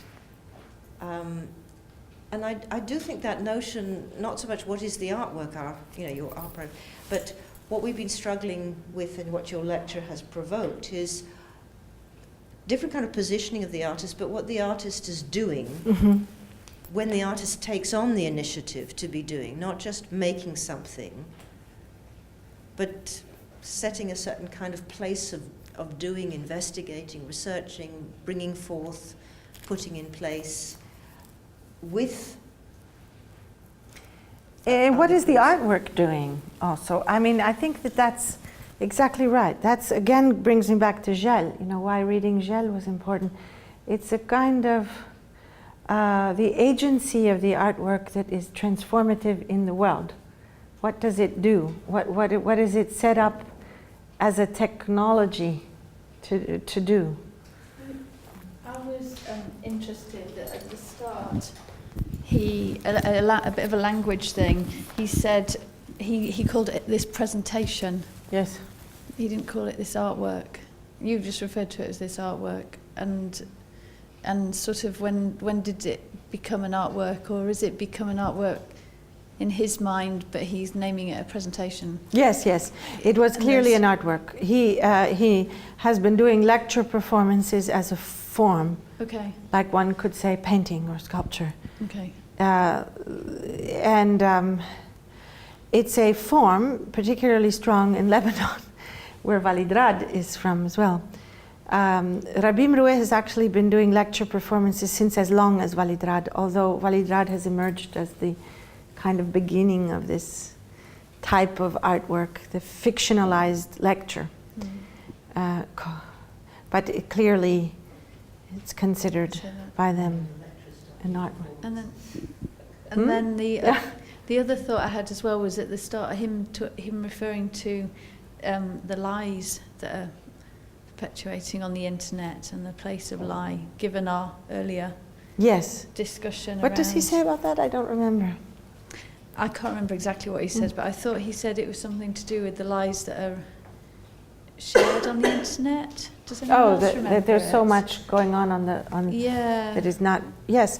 Well, that's the big question with internet, isn't it? What is so-called truthful and what isn't? And also because there's so much truthful or factual information that it depends on what you decide to use as facts to construct your argument. I mean, the fact that something is factual is no longer of any importance almost in journalism, because you can argue one thing or argue another according to which facts you decide to take, because there's so many facts compared to the past that you could take.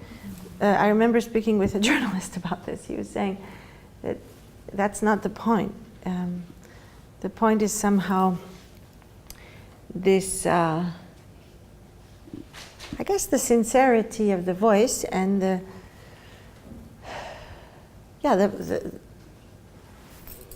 element before the taking of the facts. what facts you are collecting. Does that relate to what you're saying? It just struck a chord because prior to us watching the video, we'd had that discussion around you including the word lies in the title. Yeah. And so I suppose I was just sort of thinking. But I do believe that there are lies. I mean, I have a priorized too. You know, the lies that are told for the purpose of erasure of people and environmental issues. I mean, to lie about, for example, global warming, or to lie about the massacre of a whole group of people. I mean, there are lies that are told for the purpose of power that we know, and of control over the world for profit. And so I am not saying that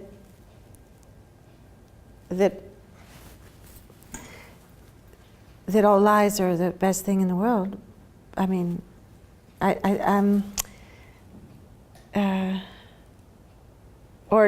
am I a relativist saying there is no truth.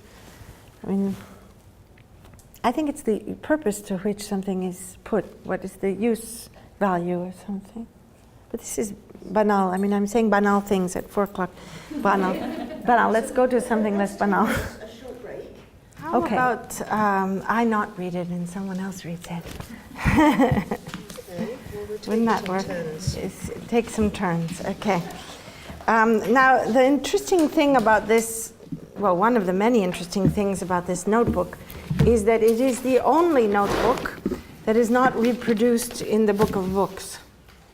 So the Book of Books collects the 100 notebooks, plus an extra one, number 101, that is the Kabul notebook. So there are actually 101 notebooks, but in the Book of Books that reproduces all the notebooks, the only one that's not reproduced is this one, because Daniel was the only author who asked that it not be collected in the book. So again, it's a kind of withdrawal and retreat, and existence only in the 2,000 copies that were made of this small, separate notebook, for reasons that are very coherent with what he writes about holding one's tongue and so on. And Daniel teaches, he's most notably the translator into English of Agamben, of almost all of Agamben's books, and a friend of his, younger, he was a student, much younger. And he's also noted for his book on ekolalias, which is on the forgetting of language, that was about 10 years ago, one of his first publications. And then he wrote a book called The Inner Touch, which is about a kind of philosophy of sensation. What is sensation? What is that? As opposed to, it's kind of an archaeology of sensation. In fact, that's the subtitle, The Inner Touch. And then he wrote a book about piracy, pirates, which came out after this. That book about piracy, everyone thought would speak about internet pirates, but it was only a history of actual physical pirates in history, up to the Somali pirates today.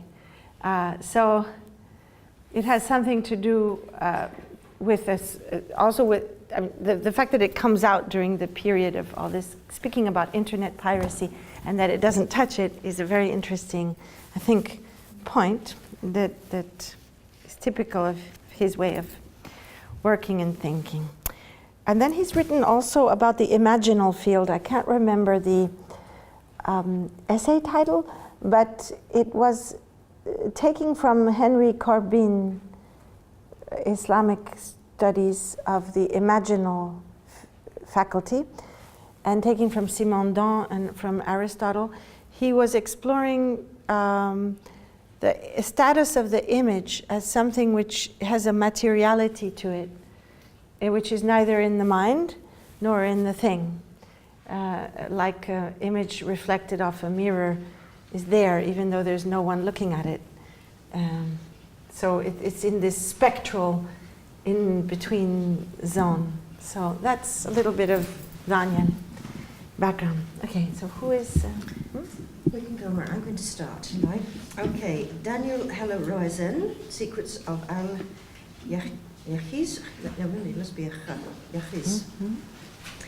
Among the lesser works of the 9th century Iraqi writer, does anybody know how that name should be pronounced in Arabic?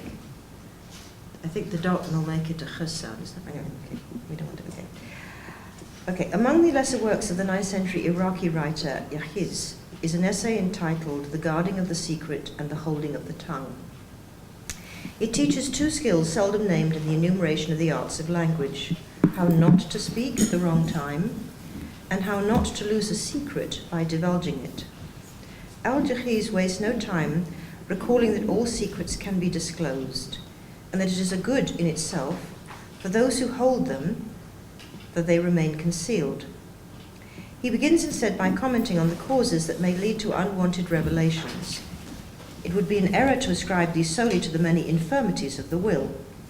Admittedly, quote, there is nothing more difficult than fighting with cunning against one's instinct and seeking to vanquish one's passions, end quote. And at all times, the intellect must strive to dominate the organ of its expression, the tongue, as if it were a camel to be shackled. The human breast by nature feels the weight of its many contents. It relieves itself when it finds an occasion to rid itself of all that it has stored, not only in solitude, as when one speaks to oneself, but also in company, as when one relates to a secret, to quote someone who is incapable of keeping or maintaining it. At such time... This reminds me of what you were speaking about this morning, of the possibility to tell the story. There must be some other, that is one is... but in this case it would be almost a desire for an opposite condition. To hold. So not the holding of the person who will speak, not to be held, but the holding of oneself. Exactly. So at such times, the tongue, Al-Jahiz notes, takes pleasure in releasing what the mind has long kept to itself. Yet, unwanted disclosures may also result from inclinations of the nobler sort. Quote, know with certainty, Al-Jahiz writes, that for all eternity it is easier to remain silent, no matter the difficulty it may cause, than to speak of something, defining an idea, and ascertaining the truth, end quote. It is a virtue to inquire and to record, and wherever silence on a subject must be imposed, a kind of sadness will ensue. Eminent guardians of secrets always felt the force of these necessities, and for this reason they devised ingenious means to express themselves while avoiding the perils of being understood. Al-Jahiz recalls the case of an illustrious jurist who guarded hidden doctrines. Quote, he knew of traditions that must remain secret and that were forbidden to the people. Since they had begun to weigh on him, he went out into the countryside, dug a hole, over which he set a goatskin, and leaned on the goatskin, telling it everything he had learned. Thus he freed his spirit, having the impression of having decanted his secret. There is also the case of Al-Amash, an early source of hadith, the pillar of Islamic doctrine that consists of the sayings, acts, and views attributed to the Prophet.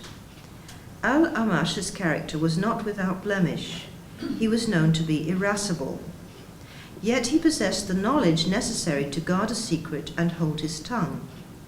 Quote, people interested in hadith used to irritate him, enjoining him to reveal to them what he wished to conceal and to repeat what he had already told them, to the point where he would swear not to teach them any more hadith for a month, or more or less. But then, when he did as he said, his chest would become full to bursting, and the teachings he held would strive to escape from him. Hence his solution. He would go to a ewe he had and relate to her all sorts of hadith, both those relating to general knowledge and those relating to a legal science, fiqh. And then others would say, oh, if only I were Al-Amash's ewe. Al-Yahid's presents these Islamic figures as both examples and exceptions. He suggests that as a rule, when the tongue grows restless and a secret begs its bearer to be shared, neither goatskin nor hue can so easily be found. And in his time, few he holds are familiar with the skills he imparts. Of all those who claim to be part of the elite, he comments on his Abbasid age, of those who count themselves noblemen, seek power and aim to achieve authority, take enjoyment in letters or pretend to cultivate a serious, grave and solemn attitude, all of those, despite the great number of people who live in my age, there is not one who controls his tongue in a way that satisfies me, and whom I might praise for his ability to guard a secret. On this point, Al-Yahiz cannot commend even the dedicatee of his essay, for whom he otherwise has only praise. Quote, "I have examined your character, studied your nature, considered your qualities," he writes in the preface, "and I have seen that you are approaching perfection, nearing the ideal, having raised yourself on the scale of virtues, being almost without equal.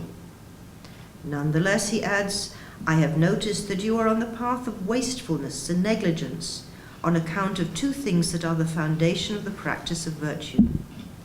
For the dedicatee, the intended reader of the guarding of the secret and the holding of the tongue can do neither.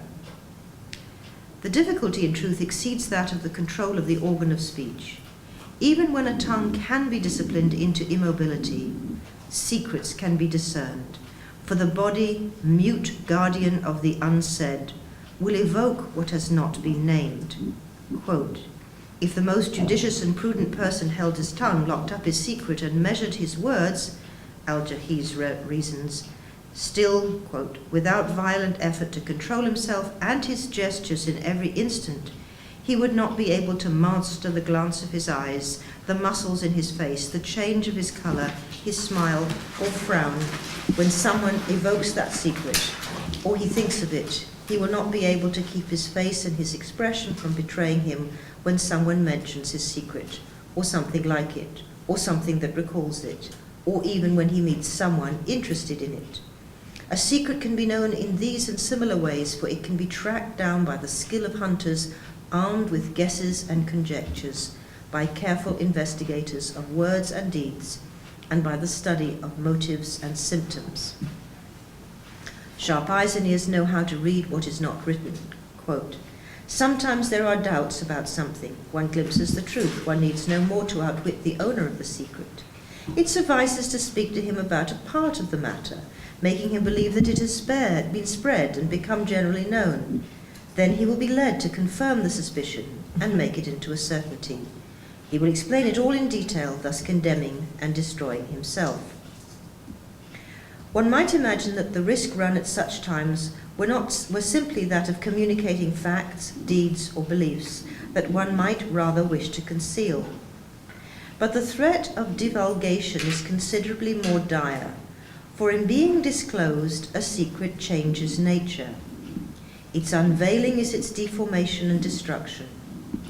When a secret has gone beyond the breast of its master and escaped from the tongue to a single ear, it is by that time no secret. It becomes a different thing. At worst, it is the cause of private shame and scandal. At best, it passes into the discourse of another, namely information. Al-Yahiz goes so far as to remark that to make a certain matter quickly known, there is no more reliable method than to present it as an object of concealment. Quote, "Indeed, one of the best means to disclose a secret is to extort a promise from a confidant, warning them against its divulgation, because the prohibition stimulates desire, imposing a constraint, and it is unpleasant to be submitted to a constraint. This is all the more so given that the soul, excited and agitated, loves to pour itself out and reveal itself." Shall we have a stop there, or just carry on? It's not very further to the end. Can I just want to make just an observation? The talking to the you is like telling bees. I was just thinking about bees, the English. There's an expression. Practice, no. Tell it to the bees. Told the bees of somebody's birth or death, or some secret that they couldn't otherwise reveal to anybody else. So they went to beehive to tell the bees. Yes, but I think you can talk with the bees. Well, I mean, it's just a question of time, and even now the languages of so many are much more known. Yeah. So he is using it as a metaphor of talking to someone who doesn't understand the language, your language. Yeah, but maybe, you're saying maybe it isn't a metaphor. Yes. Mm-hmm. Interesting. But it's because the people, the old women who went and told the bees, you know. Well, clearly, yeah. They didn't think it was a metaphor. No, that's true. Clearly, I mean, when he says, when he refers to information, that the telling of the secret transforms the secret into something else, which is information. I find that very interesting, since we are in the so-called information age, and it reveals why this text is written. You know, Daniel Heller-Rosen comes from the Italian autonomia operaia thinking, and therefore he's coming from the idea of strike and to not produce knowledge in knowledge capitalism is part of the background of why this is written, certainly.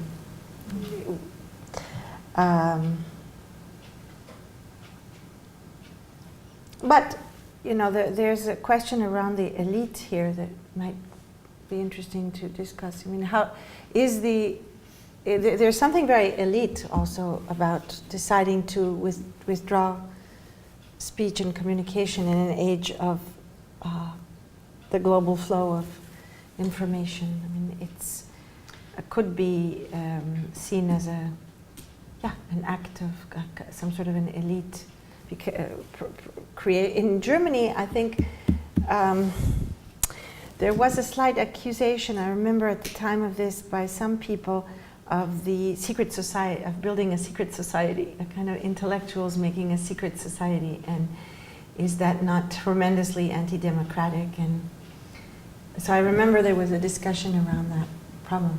It's like gagging orders was put in place in Revelations about affairs. So you have these, I can't remember what the term was, super injunctions. super injunctions, yeah.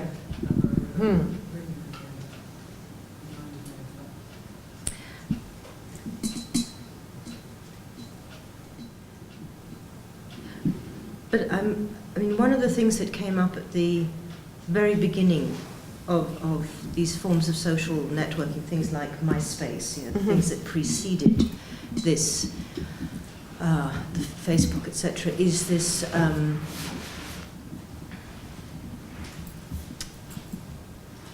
everything you put on Facebook, everything you do now on the internet, is being tracked and tabulated for the purposes of maximizing the chance of somebody selling you something, which is how the economics work. At the same time, everything you've done that, despite the death of your hard drives and the disks, etc., apparently is there forever. In some sense, it's retrievable. So there's been a whole lot of work about this question about privacy in public and the kind of compulsive self-revelation that leaves no order of secret and public, you know, secret and not secret.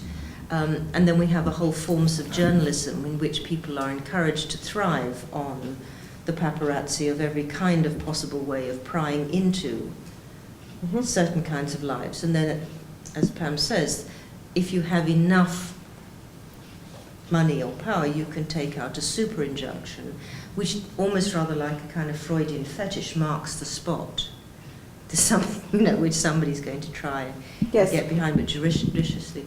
Whereas, I think there's some very, very profound change that has overtaken us between what might be kept close, so it's not a secret of state, but something that has a kind of should not be public, should not be published, and now everything's, you know, from, you know, every level. And I mean, all these kids who've got caught where, you know, their partners say, you know, do a sexy sort of video, you know, webcam thing, etc., and then it's right, you know, out. And it doesn't make any sense to me that people simply say, okay, well, I just won't do it. You know, this is, but it's now a culture that you can't. What do you mean you just won't do it? You just choose not to ever put anything, Yes, not to participate in it. You yes, can. yes. I mean, I don't know how long it's going to. You could survive resisting, withdrawing from it. I think that's a good question. But for example, I'm not on Facebook. I never was on Facebook. There's a fake me on Facebook.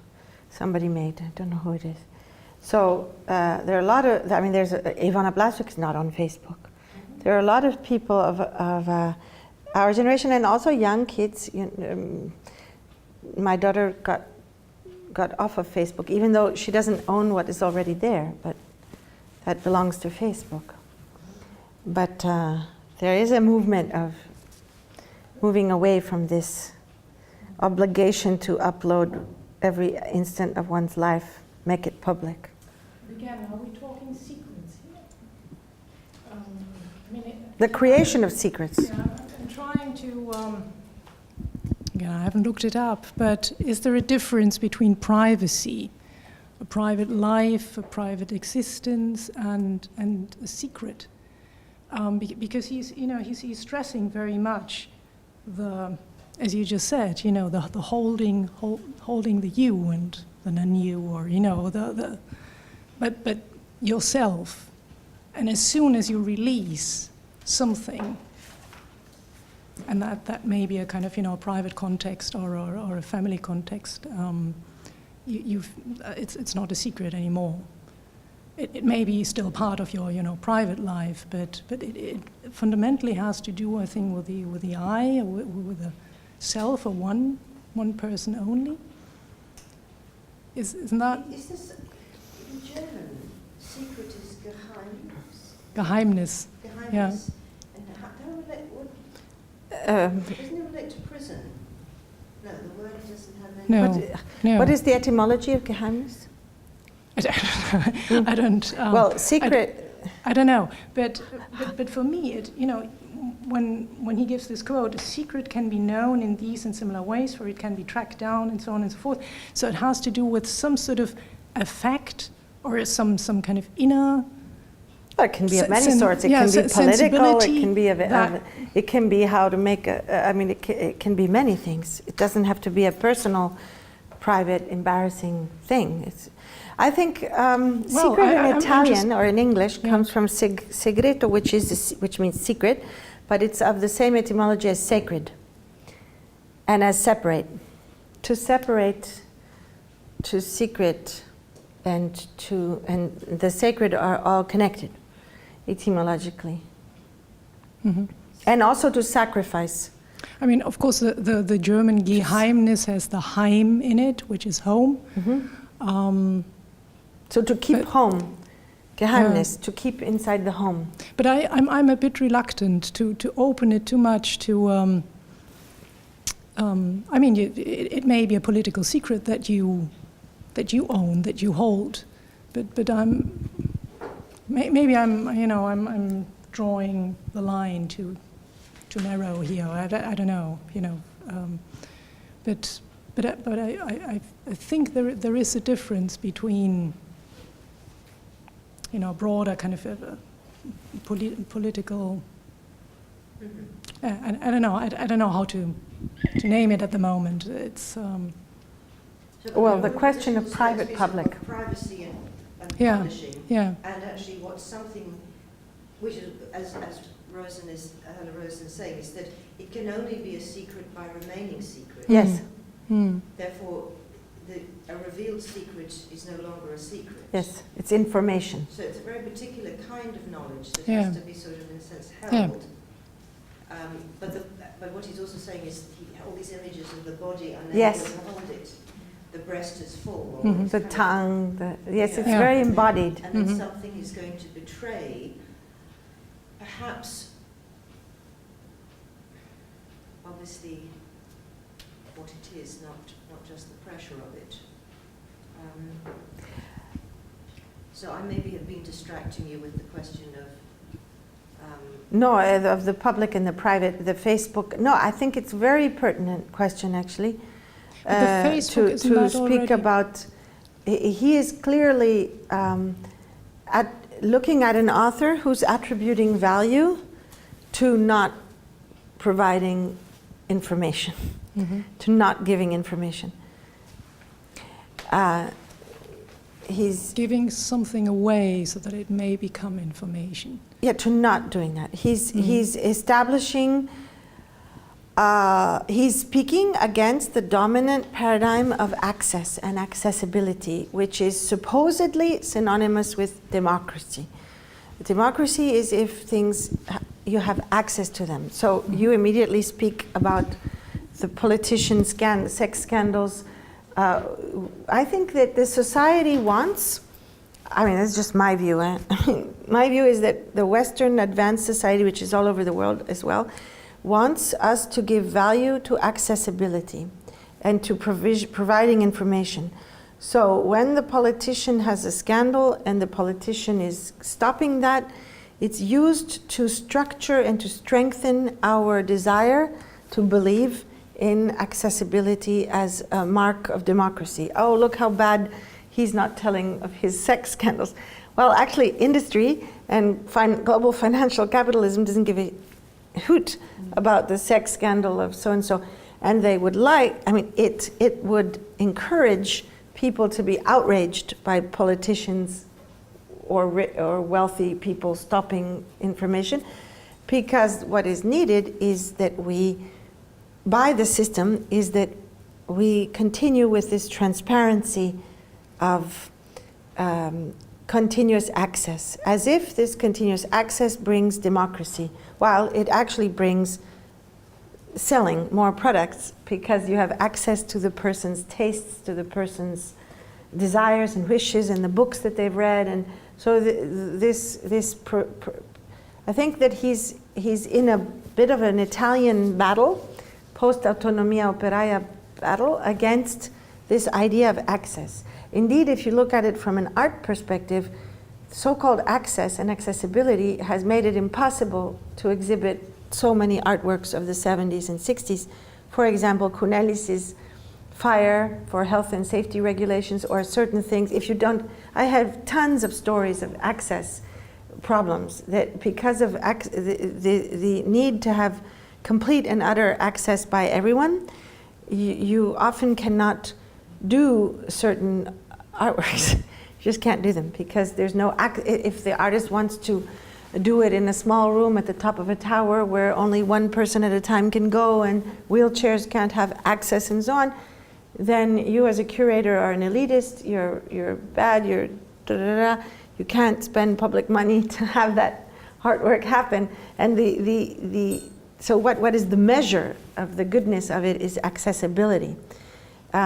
Same with the impulse to have wall labels everywhere. It all has to do with this obsession with accessibility. I can argue the opposite as well, because I do believe in wall labels. I mean, I had wall labels in Documenta, and I do believe in wheelchair access. I mean, for me, the mark was, can Ryan Gander get in this installation or not?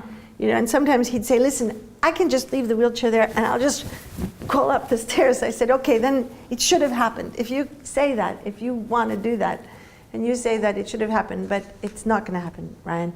But so one can argue both sides, but I think this is what this is part of. It's part of a discussion of recovering the notion of secret, taking it away from the extreme right. Because the secret has been taken over by the esotericism of extreme right aesthetics in the politics in the 20th century. So how can we reclaim the space of withdrawal, of retreat, of inaccessibility as a space of potential? I think that's what's going on in this, as in, for example, Pamela Lee's text about illegibility and the celebration of the handwriting of Meyer Shapiro that you can't really read, and also in my own interest in the notebooks of people, the text before the texts are written, the beauty of the notes that are not yet constituted knowledge, because a non-constituted knowledge cannot really be PDF'd. I mean, it can be PDF'd, but it cannot be summarized clearly into a pill and it transformed into, it resists, you know, like a text that resists. So, as do the language of the bees also kind of resist. But I don't know if this is the objective of the... What I find interesting is how it ends. It ends before the text actually starts. And I remember writing to Daniel and saying, I think you should add a conclusion, or you should add something. There's something missing in the text. And he said, no, that's exactly what I want. So it's as if it was the introduction to a text that's not there. Mm-hmm. Okay. Let's finish it, because I think there's something developing here which you just introduced with the coming back to the retreat and withdrawal as these particular kinds of sort of ethical political positions in the face of some of the elements of our contemporary world which are revealed by the retreat and withdrawal, as opposed to becoming invisible when we're just bathed in them and participating and thinking. Okay.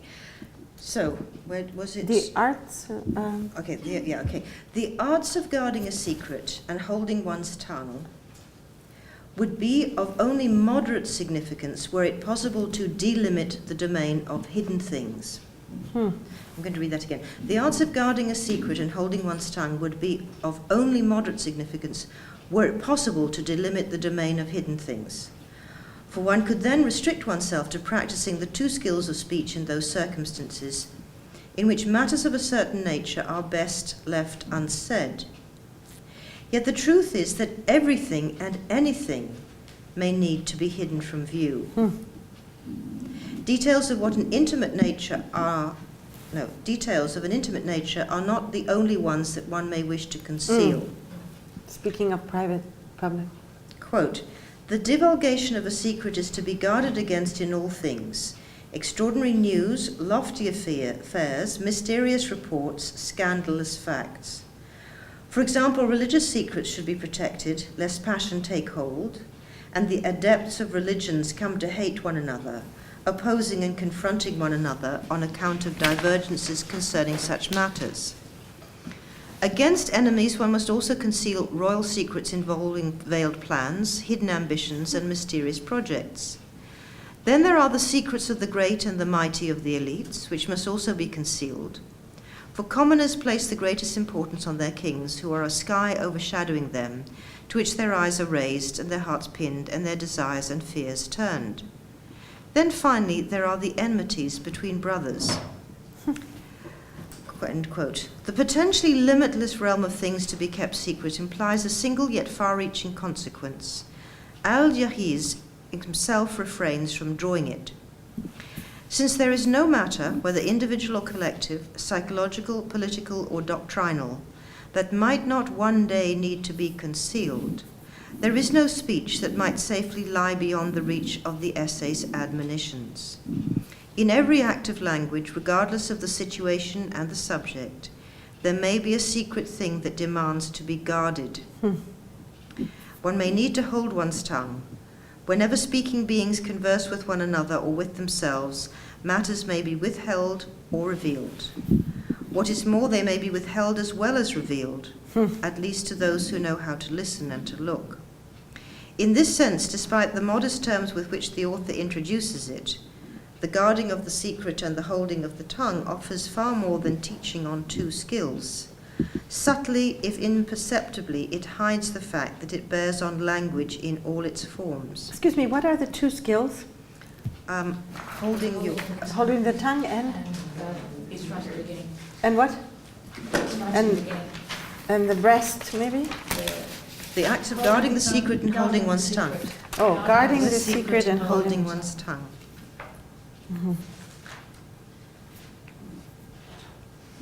It says at the beginning, how not to speak at the wrong time, how not to use a secret when divulging. Two skills, that's it. Okay. How not to speak at the wrong time, that's the two skills, sorry. Yeah, how not to speak at the wrong time, and how not to lose a secret by divulging it. Okay. So one might also take a step further, or a further step, turning from things meant by speaking beings to that by which they at once protect and betray themselves. Al-Jahiz, to be sure, limits his reflections to matters that one can conceal, and that one ought, for this reason, to keep under lock and key. On the subject of the repository of all human secrets which no one owns, the author holds his tongue. That's very interesting, because that brings in the question of the commons. The commons, what Lewis Hyde is discussing in his essay and so on. The commons meaning all that cannot be owned by any single individual, and whether it be like air, oxygen, or intellectual commons. Like there was a strong debate before copyright was actually defined in its current terms. Like you have to be 70 years after the death of the author for it to be out of copyright and so on. So there is, and the battle's going on for now for building the commons. There is so much part of what the artists are doing, activist artists are doing all over the world. And in Kassel, in the Documenta, we're very much discussing what are the commons that cannot be privatized. You know, how can we define these commons? Are they common goods? Are they intellectual common goods? Are they? That's another text that we can also read tomorrow or later today if we have time. The Lewis Hyde text about the commons, where he goes against Marcel Maus's simplistic view of the question of exchange and gift economy to a more current, maybe, vision of what the commons might be. Commons are also on the internet. They speak of, you know, like for example, software that's not private, you don't have to buy, that's part of, and a wiki commons where you can get photographs to use in your publications for free that are out of copyright that people donate to wiki commons. And so, but I think that this is a reference of Daniel to that question of the repository of all human secrets which no one owns. The subject of the repository of all human secrets which no one owns. Because somehow, sometimes I think the question of autonomia is that if something is divulged, it will then be privatized. So if you map the genetic code of a species, a plant, you get the DNA sequencing of a type of rice, then you can claim that you own it. You know, like Monsanto patents, doesn't only develop seeds, but patents existing plants with a small change in one chromosome that doesn't make any difference, and therefore saying that that's a new breed of rice. So it's the divulging of the secret of the genetic code of food causes the loss of the commons of that food, for example. So it's a big, interesting question of how here withdrawal of information can actually protect the commons. The way, you know, if you didn't have a, what do you call those, theodolite, that was developed also in Kassel many centuries ago, and by other companies, colonialism would have been rather different, you know, because it's the theodolite that allows that instrument, the theodolite, that strange instrument. How do you pronounce it? Theodolite, that allows you to actually make the map of the landscape, because you see it, you map it, and then you can own it. You can draw the lines around something. So this relationship between that technical instrument and colonialism is, in the history of colonialism, is huge. You know, I think the first theodolites were in the late 1500s, and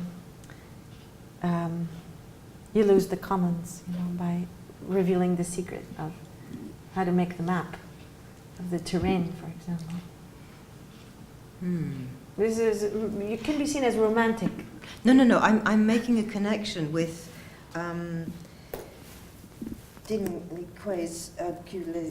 Kule's. I'm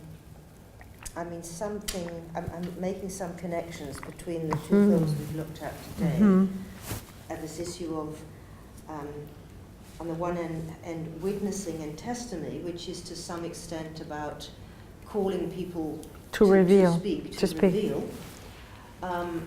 but not for the purposes of revealing, but for the purposes of sharing, and thus allowing things to become part of a common world. And I suppose it links up with Levena's question at the very beginning about rendering not invisible, or and removing the invisible. conditions under which certain things can be seen and heard against cultures which render things invisible and inaudible. And that, I mean, so that's what that kind of struggle around witnessing, bearing witness, making sure that it doesn't escape from people's collective knowledge. Yes, making the film Nuit et Brouillard. Yeah. And this opposite problem of the advanced digital age of cognitive capitalism, where somehow that revelations is also for the purpose of property rights. But that, yes, that, it brings the opposite result. And then in between you have the film of the Vietnamese artists who were talking about making visible in a certain way, in terms of document, witnessing the presence and the lives of, and indeed perhaps the deaths of the fighters, at a point at which they themselves speak of, we only had pencils and pens and paper, and the other side had cameras. They didn't need to have embedded artists, they had cameras. So there's a kind of transitional moment to then what Ravi Moir is dealing when we've got this unbelievably elaborated kind of image culture of exposure, which then you're bringing in autonomia, reminds us of what is become invisible in all of this. With all that visibility. Which is this, you know, there is an economic structure. There is the hugest secret that we are living with, that we don't, you know, we can no longer discuss. I mean, I still find this, we can, you know, when I first started teaching, you know, started teaching a social history of art and sort of teaching with Marx and, you know, going through something which had this kind of weight of theoretical discussion, and it also came with a kind of decolonization theorists, you know, who were drawing on Marxism, etc. Whereas now you say capitalism and it's like it goes over people's heads, and it's so, you know, it used to be unspeakable. I mean, the minute I would say capitalism, all the students said, oh, she's a Marxist, for sure, you know, they would click off, right?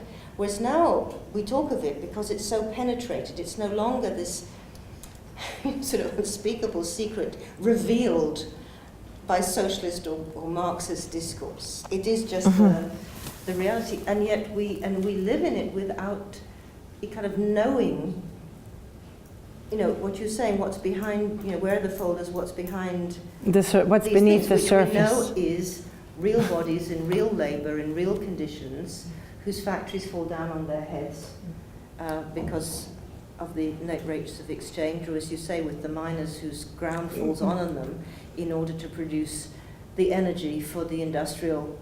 For this to work. For these to work, and also for these to be made, etc. And it's that, so I'm kind of, I know this is a bit too elaborate, but there's a difference, you know, here there is a kind of sense in which something is secreted, which means in English both something that is made secret and hidden, but something that, like an, you know, we secrete from our glands. You know, we leak. We leak, but the sort of secretions. Yeah. The secretions of capitalism are in our pores, and we aren't doing it at the same time as we don't grasp the knowledge, we don't live with the knowledge of the world that shapes us. We have the words for it. We say them.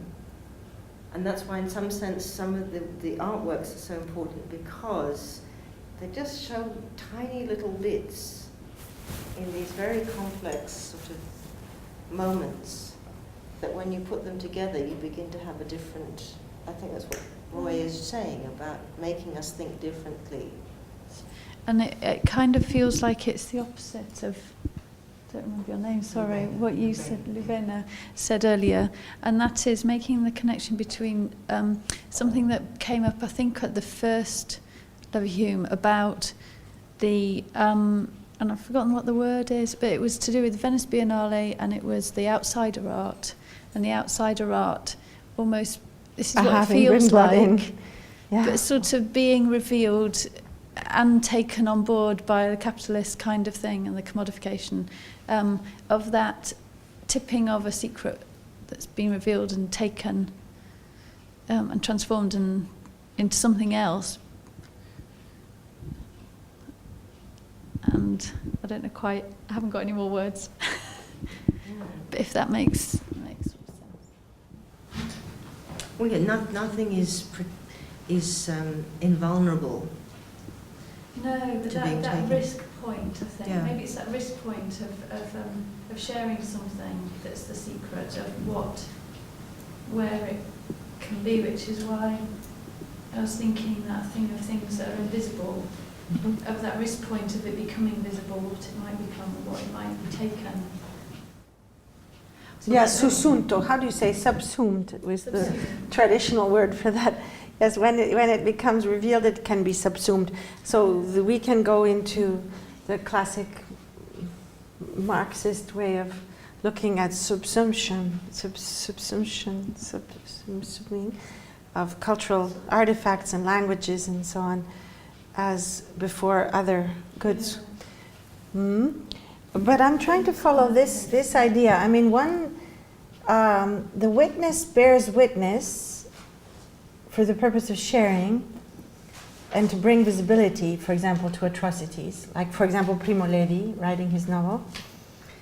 And then a situation where the witness uploading or doing those videos, because one dies, 100 are not dead. They're just uploading all these videos of demonstrations, right? The 100 that are not dead think that they're doing, the thousands that are not dead, think that they're participating in bearing witness. And they're showing what's going on in this Syrian revolution. And they're going to tip the revolution and win because of this bearing witness, revelation of all the horrors of these soldiers. But he's looking at not the hundreds who don't get killed, but those ones who do get killed, and says, you can't do the revolution like that. You know, it's not the same result. You're not actually sharing, maybe, something that would remain invisible, like a tyrannic government oppressing their people, and that might not be the situation. The situation might be different, says Rabi in the film. But I think that there's another point I would just throw in, which is if we're going back to Agamben and the witness and Primo Levi.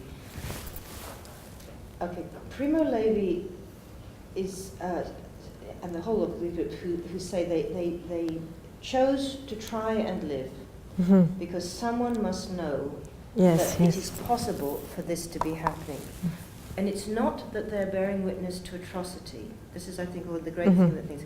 They are bearing witness to something that this whole system, I mean, because that's the whole point about the totalitarian system, no one was going to survive to bear witness. No one would ever know that this has happened.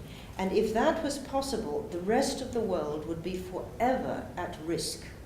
So it's not just, I saw terrible things, I must tell you I saw terrible things.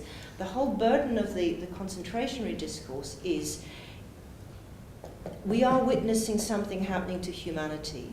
And if we do not survive to tell you this, it will have happened. Yes. And humanity will never have any place from which to resist its potential destruction. Because this is this secret. So one has to understand, I mean, the concentration camps were not secret, they were visible, but pretty kept secret. I mean, in a way. The extermination camps were secret. Yes. But the that's what I meant. Yeah, but the economy of it. But at the same time, the full dimensions of what was actually happening. So it's not, Primo Levi does not bear witness to atrocity. He bears witness to what is happening to human beings and how human beings live in when they are confronted with this in order to tell us. So this is, I think, one of the things that gets confused, that this is, the Allies showed photographs of atrocities and left us with the images of horror, whereas the witnesses are trying to tell us a deep political lesson. Okay, and that's why they want to survive, to tell us something. It's not well, it's in some senses to refuse the secrecy with which this abolition of humanity was experimentally being undertaken. and that seems to me, interesting in relation to what we were understanding with the politics of Ravi Moraes, which is that you can, because of this kind of connection, this other kind of world, you can think you are participating and by showing. In bearing witness. Yeah. In bearing witness and showing, etc. But ultimately, the fragility of the human body, the vulnerability to the weapon. Mm-hmm. And that was also in the Din's piece. Yes. Since the extraordinary imagery of the shot eyes, whether he was shot and blinded, but it says you put your prosthesis up, but it's actually becomes the glinting light, which the focus of the gun. The shooter, what is he called? The aim. The sniper can see the glint, and then it's a beautiful channel to that. But it just all of those kinds of images become very powerful for me around what we are now come to think. So what is happening in places like Syria, what might happen in places like Turkey, what has happened in places like Egypt, where there was a revolutionary desire through all these mechanisms, which was, or even I think about Iraq after not this last elections, but the elections that brought Ahmadinejad back to power, when there clearly was a movement and it was crushed, however much we saw it and people tried to show it, because there is real power. Yes. And that power remains, in a sense, unseen by us, except when it, comes out of the sky, or those sorts of aspects. So I think that's one of the problems we have, and that's what he's saying. But the guns, the tank, and the body stand in this. The body armed with a phone has nothing to protect itself against the real of the armored violence. Although the subject with that phone believes that he or she does. That's what he's saying. There is an illusion. That it's an illusion to provide visibility to what has been kept invisible will be sufficient. So that's the autonomia question, that that's why they were thrown out of the Italian Communist Party. Because they said the problem is not to change the ownership over the means of production. The problem is to get out of the notion that productivity is good, or is, that both capitalism and communism in the 19th century shared one very fundamental thing, which is a belief in progress and production. And Mario Tronti was the first to be thrown out, and he's the inspirer of all the others. That there's a need of a kind of liberation of the worker from work. So I think the conditions of post-war Italy were particular, this very rapid urbanization of a traditionally agricultural country, very poor, having come out of fascism and so on. I think the idea was you cannot make a revolution because the oppression is too big. It's impossible. It will never happen. So what you do is you don't break either the machines, that's the ludist, right? You just opt out. You opt out. So these early ideas, which then became a little bit common in the late 60s in other places as well, with this sort of retreat of the hippie commune and so on, were developed in the 50s in Italy, Italian thinking, as this opting out. So they were considered very badly by also the Communist Party. Many of them went out. It was parallel to the polemic between abstract art and figurative art, because the Communist Party was in favor of, let's say, the Lukács realism, and in maybe, if more very avant-garde, Brecht. And the artists were Adorno people, so another kind of left, which would be more connected with the politics of form and the more Rancierian, if you want to go later. So an Adornian idea of the political task of the abstract avant-garde or of Schoenberg or whatever. So they weren't close to the artists, but I'm just saying these two things happen at the same time. Of all human secrets, which no one owns, the author holds its tongue, is the key to reading this text not as a kind of conservative, reactionary text, but as a kind of idea that the commons can only be built through forms of retreat and withdrawal. Was comment made about the invisibility of the Vietcong? Excuse me? I haven't had a chance to read the Din, but I was just wondering if a comment was made about the invisibility of the Vietcong, because that was their... They were the victors, weren't they? And they were in their being underground and being able to... Yes, the underground is so interesting. I'm glad you bring that up. And in the jungle. No, he doesn't bring that up in the interview, but I do talk in the interview about the vegetation and the alliance, which brings us to the world and the previous seminars and institutes, because he does speak about the alliance between the vegetation and the human, which is something that Pierre Huyghe's book speaks about a lot, the alliance. In order for the artwork to not be visible, to find invisibility in that dump of the compost area, compost heap, and to not be seen, he spoke about this alliance with the bees, that created the mask for the sculpture. It's interesting that it's a sculpture of a nude, because of course the representation of the female body in sculpture and so on and so forth. So in that interview, he does speak about we speak about this alliance with the vegetation as a form of, withholding, not of the underground tunnels, but of the vegetation as a possible alliance, which brings me to the fact that recently I've been thinking about Art Nouveau in the way that on the one hand, the line of Art Nouveau, of course, it has something to do with the development of the shift from the classical age, according to Foucault, to the historicism, whatever he calls it, the period of seeing everything as something that evolves, which is dominant in the 19th century. So it does conform to this shift to the idea of evolution, of modernity. But at the same time, it's this complex kind of trellis that one takes this line on this journey, like a Tristram Shandy journey of Art Nouveau, I think is very much an interesting resistance.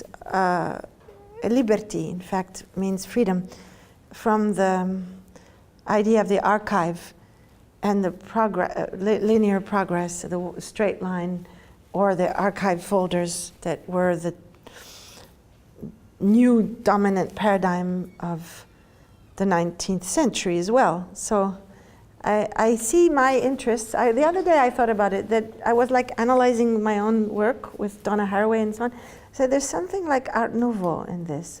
I mean, there's this alliance with the plant, with the irruzione of the plant inside the body, that, as Deleuze talked about it. Deleuze too, Deleuze coming from Whitehead and so on, coming from Bergson and this whole thing of the organicism, might be a form of Art Nouveau now, in a way, if you can look at it later. That's one way of seeing the line, that curvy line of the plants. So we talk about that. But the underground tunnels, I'm not sure everybody knows about this, but there were many, many, many tunnels dug by the Viet Cong, because if you're going to be throwing napalm on a forest, you better be underground to survive.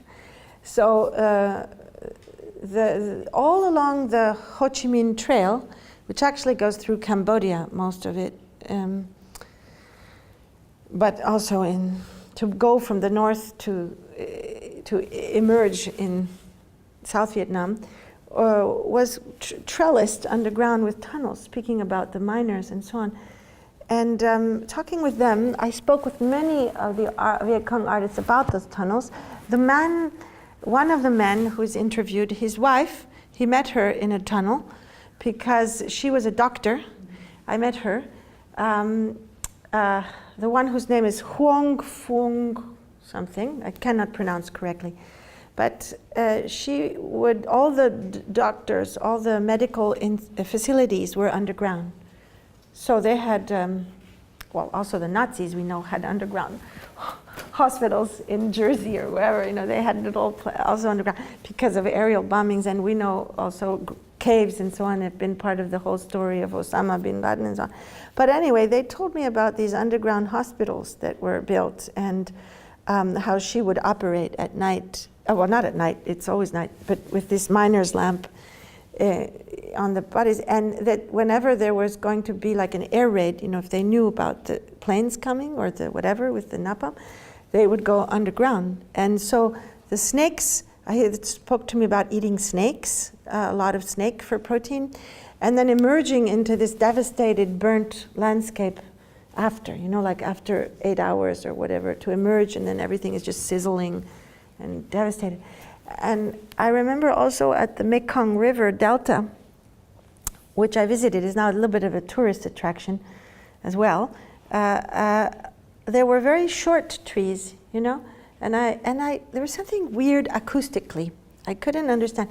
And I asked Din, I think, this question, because that's down in South Vietnam. Most of these artists that we met and visited were in Hanoi, still living in Hanoi. Only a few were living in Saigon. But he explained to me that it was the fact that the plants are quicker to repopulate and grow, yes, because of the roots underground, than the animal life. So there's huge areas where there's no birds, you know, or no all of the animal life that used to be there is gone. So you see a forest, but it doesn't sound like a forest. It's quiet. I remember this very strange feeling. But that's just to say that the underground tunnels, thank you for reminding me, because we were talking about the underground as a place not for, you know, that wasn't made for humans to go. I was thinking about the mining disaster in Turkey last week. But tunnels and mines are different. Tunnels Yes. become this sort of just subsurface networks Yes. of roads and things, and I mean they use them, you know, in so many places. Yes, it's more like ants. Yeah, tunnels. it's not that far away. Whereas this thing of dropping people, you know, thousands of Shafts down the miles, shafts. and you know, then making That's them walk interesting. and So go, which is exactly. how anybody, Part of the legend, isn't it? yeah, It's not a myth, is it? It's actual. Yeah. That was It's very interesting that. such a big part to their being victorious was that they could. We'll just pop in the tunnel. They had tunnel manholes everywhere. So the mines are vertical descent, and the tunnel is like just under the crust. It's a kind of a network, a pattern of. It's very interesting. It's so interesting. Thank you and for then you have bringing them all that up. over Gaza, for instance. I mean, Yeah, what's the situation? in the Gaza situation, yeah, they have. I mean, A lot of tunnels. but that's how they survive because Really? there's a siege. Yes, of course. That the Israeli army holds it and that controls anything that can go in on the land. But the way they're getting all their materials is in these tunnels that into Egypt. So every so often when Egypt closes the tunnels, then they really are cut off. But I mean, there's a complete set of highways. That's so interesting. And that's, I mean, there's a whole thing about the underground, the overground. Anyway, let's just finish this before we go. Let's see if we could. So this is what's set off, which was on the subject, the repository of all human secrets, which no one owns. The author holds his tongue. At the risk of peering into that guarded common coffer and imagining something where there is nothing, one can, however, pose this question: might language guard something of its own, hidden in everything that is said? Might there be a cryptic thing in speech, distinct from the many matters that one can also store in it? It is certain that, Were such a thing to exist, it would be less a secret than a mystery. To employ the Arabic terms that Al-Jahiz knew well, it would be of the order not of a sir, a hidden thing that may be protected and disclosed, but of a gab, a thing in itself impenetrable to human reason. So there's an Arabic word that would be the order of a sir, a hidden thing that may be protected, which is the and secret, disclosed, and a khab, the thing in itself impenetrable to human reason. The mystery. The mystery. The secret of language would be neither of something nor of someone. No skill of speech, therefore, could master it, yet it would be discernible to the ear and to the eye, even as it accompanied all the motions of the tongue and pen, not least the one that brings them at the crucial moment to a halt. And then I wrote to him, can you put a conclusion? He said no. I'm very much reminded of affect. Speaking of affect,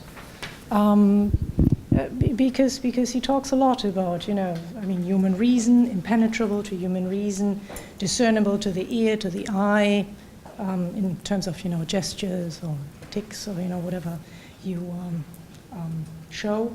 And throughout, throughout the article, the affective kind of dimension of language, and it affects, of course, certain theories at least do not belong to, they pass through.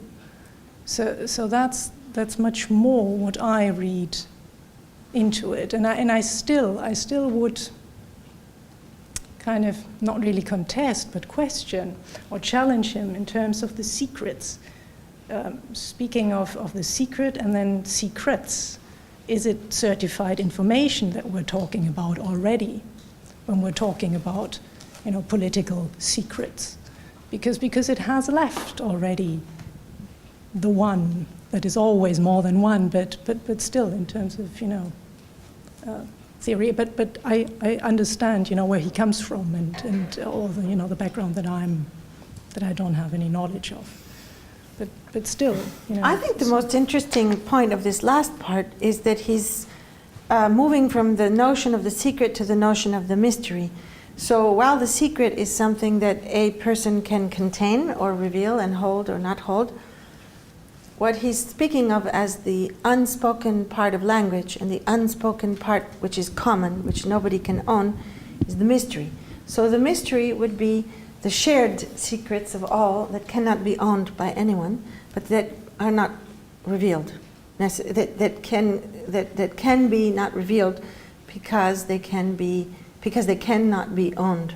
So it's as if this whole text is an introduction to saying, I'm not going to write an essay about secrets and holding secrets. I'm going to write an essay about the notion of mystery as the commons. I think that's what this is actually doing. And now that I read it again, in this last moment, and in this sense that, okay, now we're going to talk about Haib, and no, it doesn't. I'm not going to do it. I'm going to halt. And he speaks of this mystery, which is common. It's interesting that you say affective, but I think he would not use affective, because affective brings to not the common, but to the singular. I don't think so. You don't think so? Mm-hmm.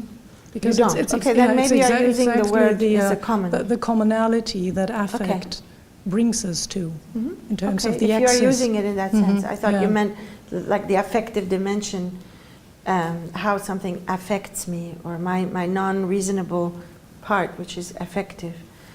But if you're using it as synonym of what is in common and unrevealed, and by being unrevealed can remain in the sphere of the commons, then it's not necessarily what's not unrevealed, but what pushes us to a certain kind of limit, a threshold, and makes us do things, which then puts us in relation to a larger I, or yes, makes me think about also. I mean, I'm not a particular Talmudic knowledge person. I mean, I don't at all. But in general, in religions, there is something which is the mystery. I mean, in Christianity, for sure. transubstantiation is the mystery. You know, how can that be the body of Christ and at the same time be this thing that I'm eating? You know, it's utterly bread and utterly body of Christ. In that kind of mystery of Christianity, first of all, there is a secret, which is the secret of basically incest. I mean, the fact that the Father and the Son, I mean, the mother is the mother of the Son, but also the wife of the father of the Son. I mean, it's a bit of a taboo situation that's told, you know, through the secret being hidden through the angel that flies. You know, this strange Immaculate Conception is like hiding a secret, which is that she has had sex with her father and made the Son, who is also the Father. So this incredible secret on an intimate level, scandalous secret, is a secret, but it becomes a mystery when that secret is also the secret of transubstantiation. That the Word is the Word is the chair, is the body, and the Word is eaten, and the Father is eaten. So, I mean, this thing is to do with sharing. I mean, what I mean is, you can see in all religions, obviously, a certain element which is not dogmatic, which is not immediately revealed, and which is withheld, and it has to do often with the question of sharing and the commonality and the common space, how to protect that common space. I'm not a I think we're going into theology here, but what do you? In Talmudic things, I don't know. But I was going to ask Griselda. So, in a sense, what's the relation between the secret and the mystery?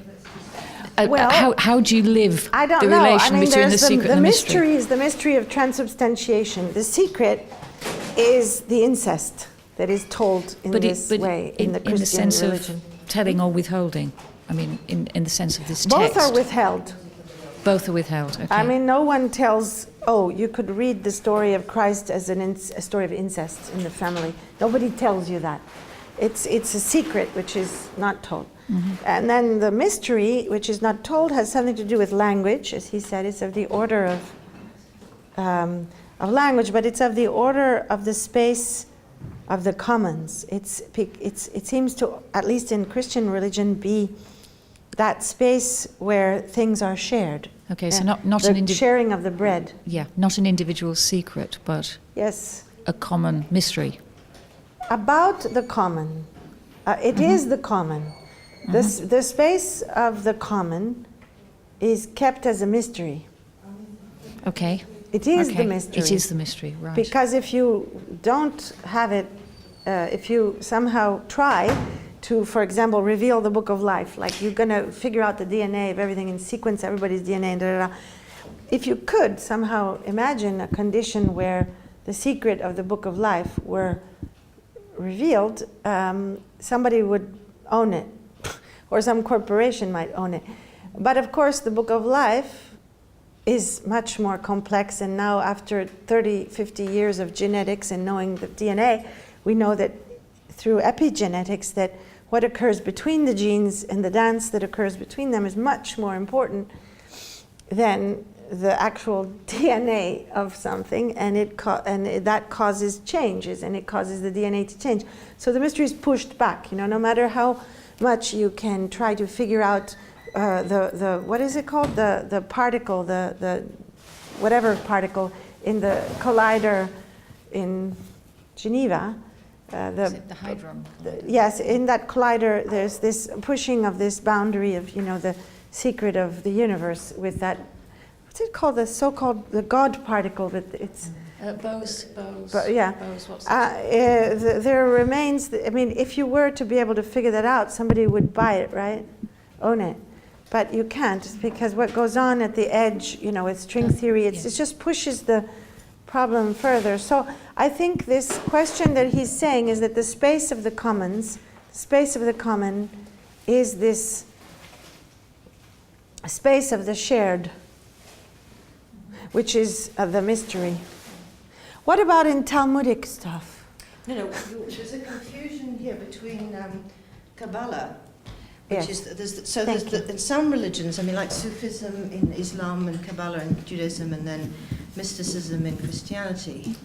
There's this notion that you have to go through a certain process to even begin to be allowed access to these other levels of mysteries, which I think. But I'm also thinking about slightly different things to do with more like, for instance, Australian Aboriginal nations have an idea of things that mustn't be. Ah, yes. You know, there's a sort of so that the elders know, and only the certain communities can keep, because if you don't pass it on, you don't know. So there's a wonderful. This is going back. There is a Talmudic story, which is, you know, there's a rabbi and he knows that when something terrible is going to happen, he has to go into the certain place in the forest and he has to say a number of certain prayers and he has to do certain things. You know, but 100 years later, somebody knows the story of the rabbi who went into the forest. So there's some kind of terrible pogrom that happened. So they go into the forest, and they sort of find the place where it's meant to be, but they can't remember the prayer anymore, right? And then then the generation along this is sort of, they know they're meant to go to the forest and they're meant to say a prayer, but they no longer know. So there's this question of losing some kind of magical incantations and gestures that they kind of get eroded, so that the Aboriginal nations have this idea, no, you're going to, you can't risk that attrition, because we will never have this, this relation, which I think does come back to this difference between the secret and the mystery for me here is, and if I can just hold on to this for long enough, which is, so if the secret of language would be neither of something nor of someone, right? No skill of speech, therefore, could master it. Yes. Yet, it would be discernible to the ear and the eye, even if it accompanied all the motions of the tongue and the pen, not least the one that brings them to the halt. So there's always something that, in a sense, is there is a beyond that nothing can actually turn into an object of knowledge or an object of speech. Yes. And that's what we're talking about, that the mystical traditions are an attempt to find forms of action, performance, ritual, or incantation where language isn't seen to be trying to say anything, but touch.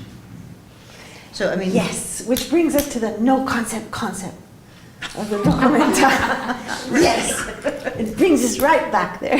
Yeah, thing. You're trying to touch on something which, I mean, everything we say. So whether it's in terms of political resistance to being appropriated and commodified, there is a resistance, but not knowing necessarily that you don't know what it is the other, but you know you have to withdraw or refuse. But also this idea that we can somehow touch things, and I think in some ways that's what makes what we're trying to talk about when people make art or we talk about art, is that we sense these little kind of moments where something touches on, not an ineffable knowledge, which is what the religious traditions say, and then they call it God or life and the spirit, but it is something a kind of a modesty we have to accept. Yes. And that language cannot always just be instrumentally used to, it's what you're saying about classification, grasping the word, archiving it. But in some way, even the whole elaborate system that you're introducing about entanglement and understanding generations, it is what you do when there is something you acknowledge is not in the order in which what humans have defined themselves to be can master. And yet we want to live beside it, touch, be touched by it, be entangled with it, recognize it, etc. But at the same time, my position still would come back to, which I think is where you started today, why did you do this one about withdrawing, etc., which is, and I suppose this is another, bracha question, is there are things that predispose us towards enabling us to take care of the other. But the point at which we decide we will do so requires us to be a subject. right? So if I say that again, so that on the one hand we're trying to make sense, what are the affects or the conditions under which we might be intending or inclined towards the life of the other. But that is not sufficient to make us able to make an ethical decision or a political decision, because that then requires us to be together in a certain kind of way. And I think that's one of the things we're really debating over this. What you've forced into the view, into the discussion, is all of these things that were outside of what was considered the ethical, the Levinas, it's the face, you know, or the political. What are we going to do? And it goes back from a way. It's something that there is a something that's going to have to be done, which might include fighting for freedom. Well, I mean, the but at bees the could same time, disappear if we don't do something. So I'm actually making it broader. I mean, that it's just, I find it unethical that the subject, that the other has to be a person. It seems outrageous in 2015 to think that way. Exactly, that's not what the other is. Exactly. That if one can expand that attribution of but you see, this goes back to Lebena's question in the morning, which I just keep holding on to, which is Levinas could not imagine, like so many, I suppose we'd have to say white men cannot, and Europeans particularly cannot imagine any places in which, even if those Levinas, you know, was Jewish and fled for his life, and so on, that there is a way in which the world does not allow the other to be other than the mirror of me. Exactly. Whereas what I think you're trying to say is the other can be not the mirror of me. Yes. But also I think some people are saying that... but I'm not only saying that. I'm also refusing paternalism towards the other that is not the mirror of me. I mean, there is no reason why that bee or that dog should not be not this, let me take care of you. I mean, I'm refusing the traditional ecological approach of those who talk about the Anthropocene as we have to take care of this planet, we have to protect it, protect animal rights, protect the plants, protect nature. There's such a hubris in that, you know. It's the hubris that was in David Hume speaking about have to protect women, you know. They're not that bad, they have reason, we can protect them, take care of women.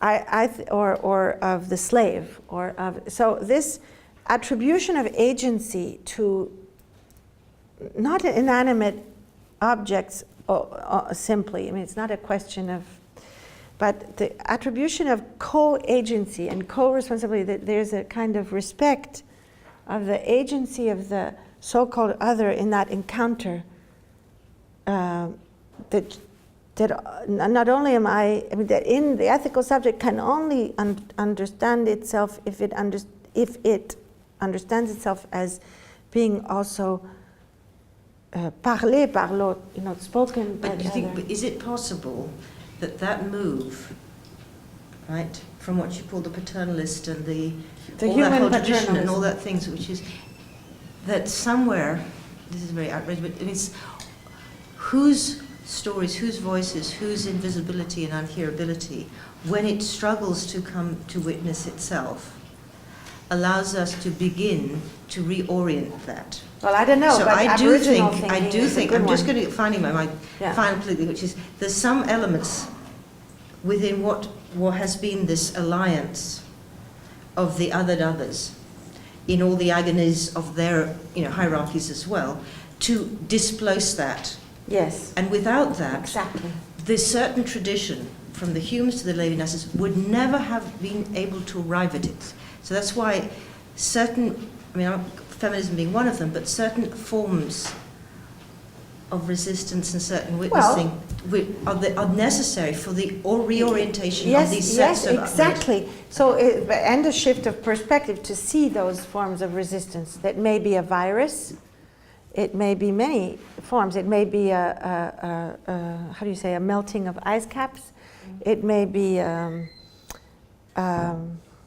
are many ways in which it may be if an atomic bomb explodes, there is a hell of a lot of agency going on in the insects. What's going to be, yeah, exactly. You know, and I mean, insects that have, as a form of resistance of life to the stupidity of this one species that wiped out a lot, in a very short amount of time, the planet is fine. You know, it takes like 50 years, the planet's fine. No humans and no bears and no snakes, but other forms that have been here for much longer than humans. And I mean, to me, just the fact that people don't want to acknowledge that the biomass of the humans on the planet is smaller than the biomass of ants and bees on the planet is outrageous, you know. Because, oh, sure, there's nothing, but that's a lot of biomass, you know. That's a lot of inhabitants on the planet, and there's a hell of a lot of. I mean, there would be no Earth if there weren't any worms. So that's a lot of agency. So there's a lot of thanking that needs to go on, you know, that there's simply earth there that we can put our little seeds of tomatoes in. There's a lot of acknowledging that we're a little bit like the bees, because thank God that somebody's been eating all that stuff and the worms, you know, and making all that soil. So I'm just thinking that this thing about the secret, I mean, the mystery, no, what is important to me, I would like to, from my point of view, to close on, is that what he's doing here in the last paragraph is saying that the mystery is not only something which is beyond the language and beyond, he's saying that it is that space of the common, that it is the space of the commons, you know, the space that cannot be owned. That's important because that is a political statement, you know. On the subject of the repository of all human secrets which no one owns, the author holds his tongue. That repository of all human secrets which no one owns is the ghaib, which is within language. And it's interesting because language is one of the commons. I mean, language is also one of the commons. So oddly enough, it's not a question of a kind of esoteric mystery that's beyond our grasp. It's also the mystery that is the core of what makes us a community. Okay. Interaction.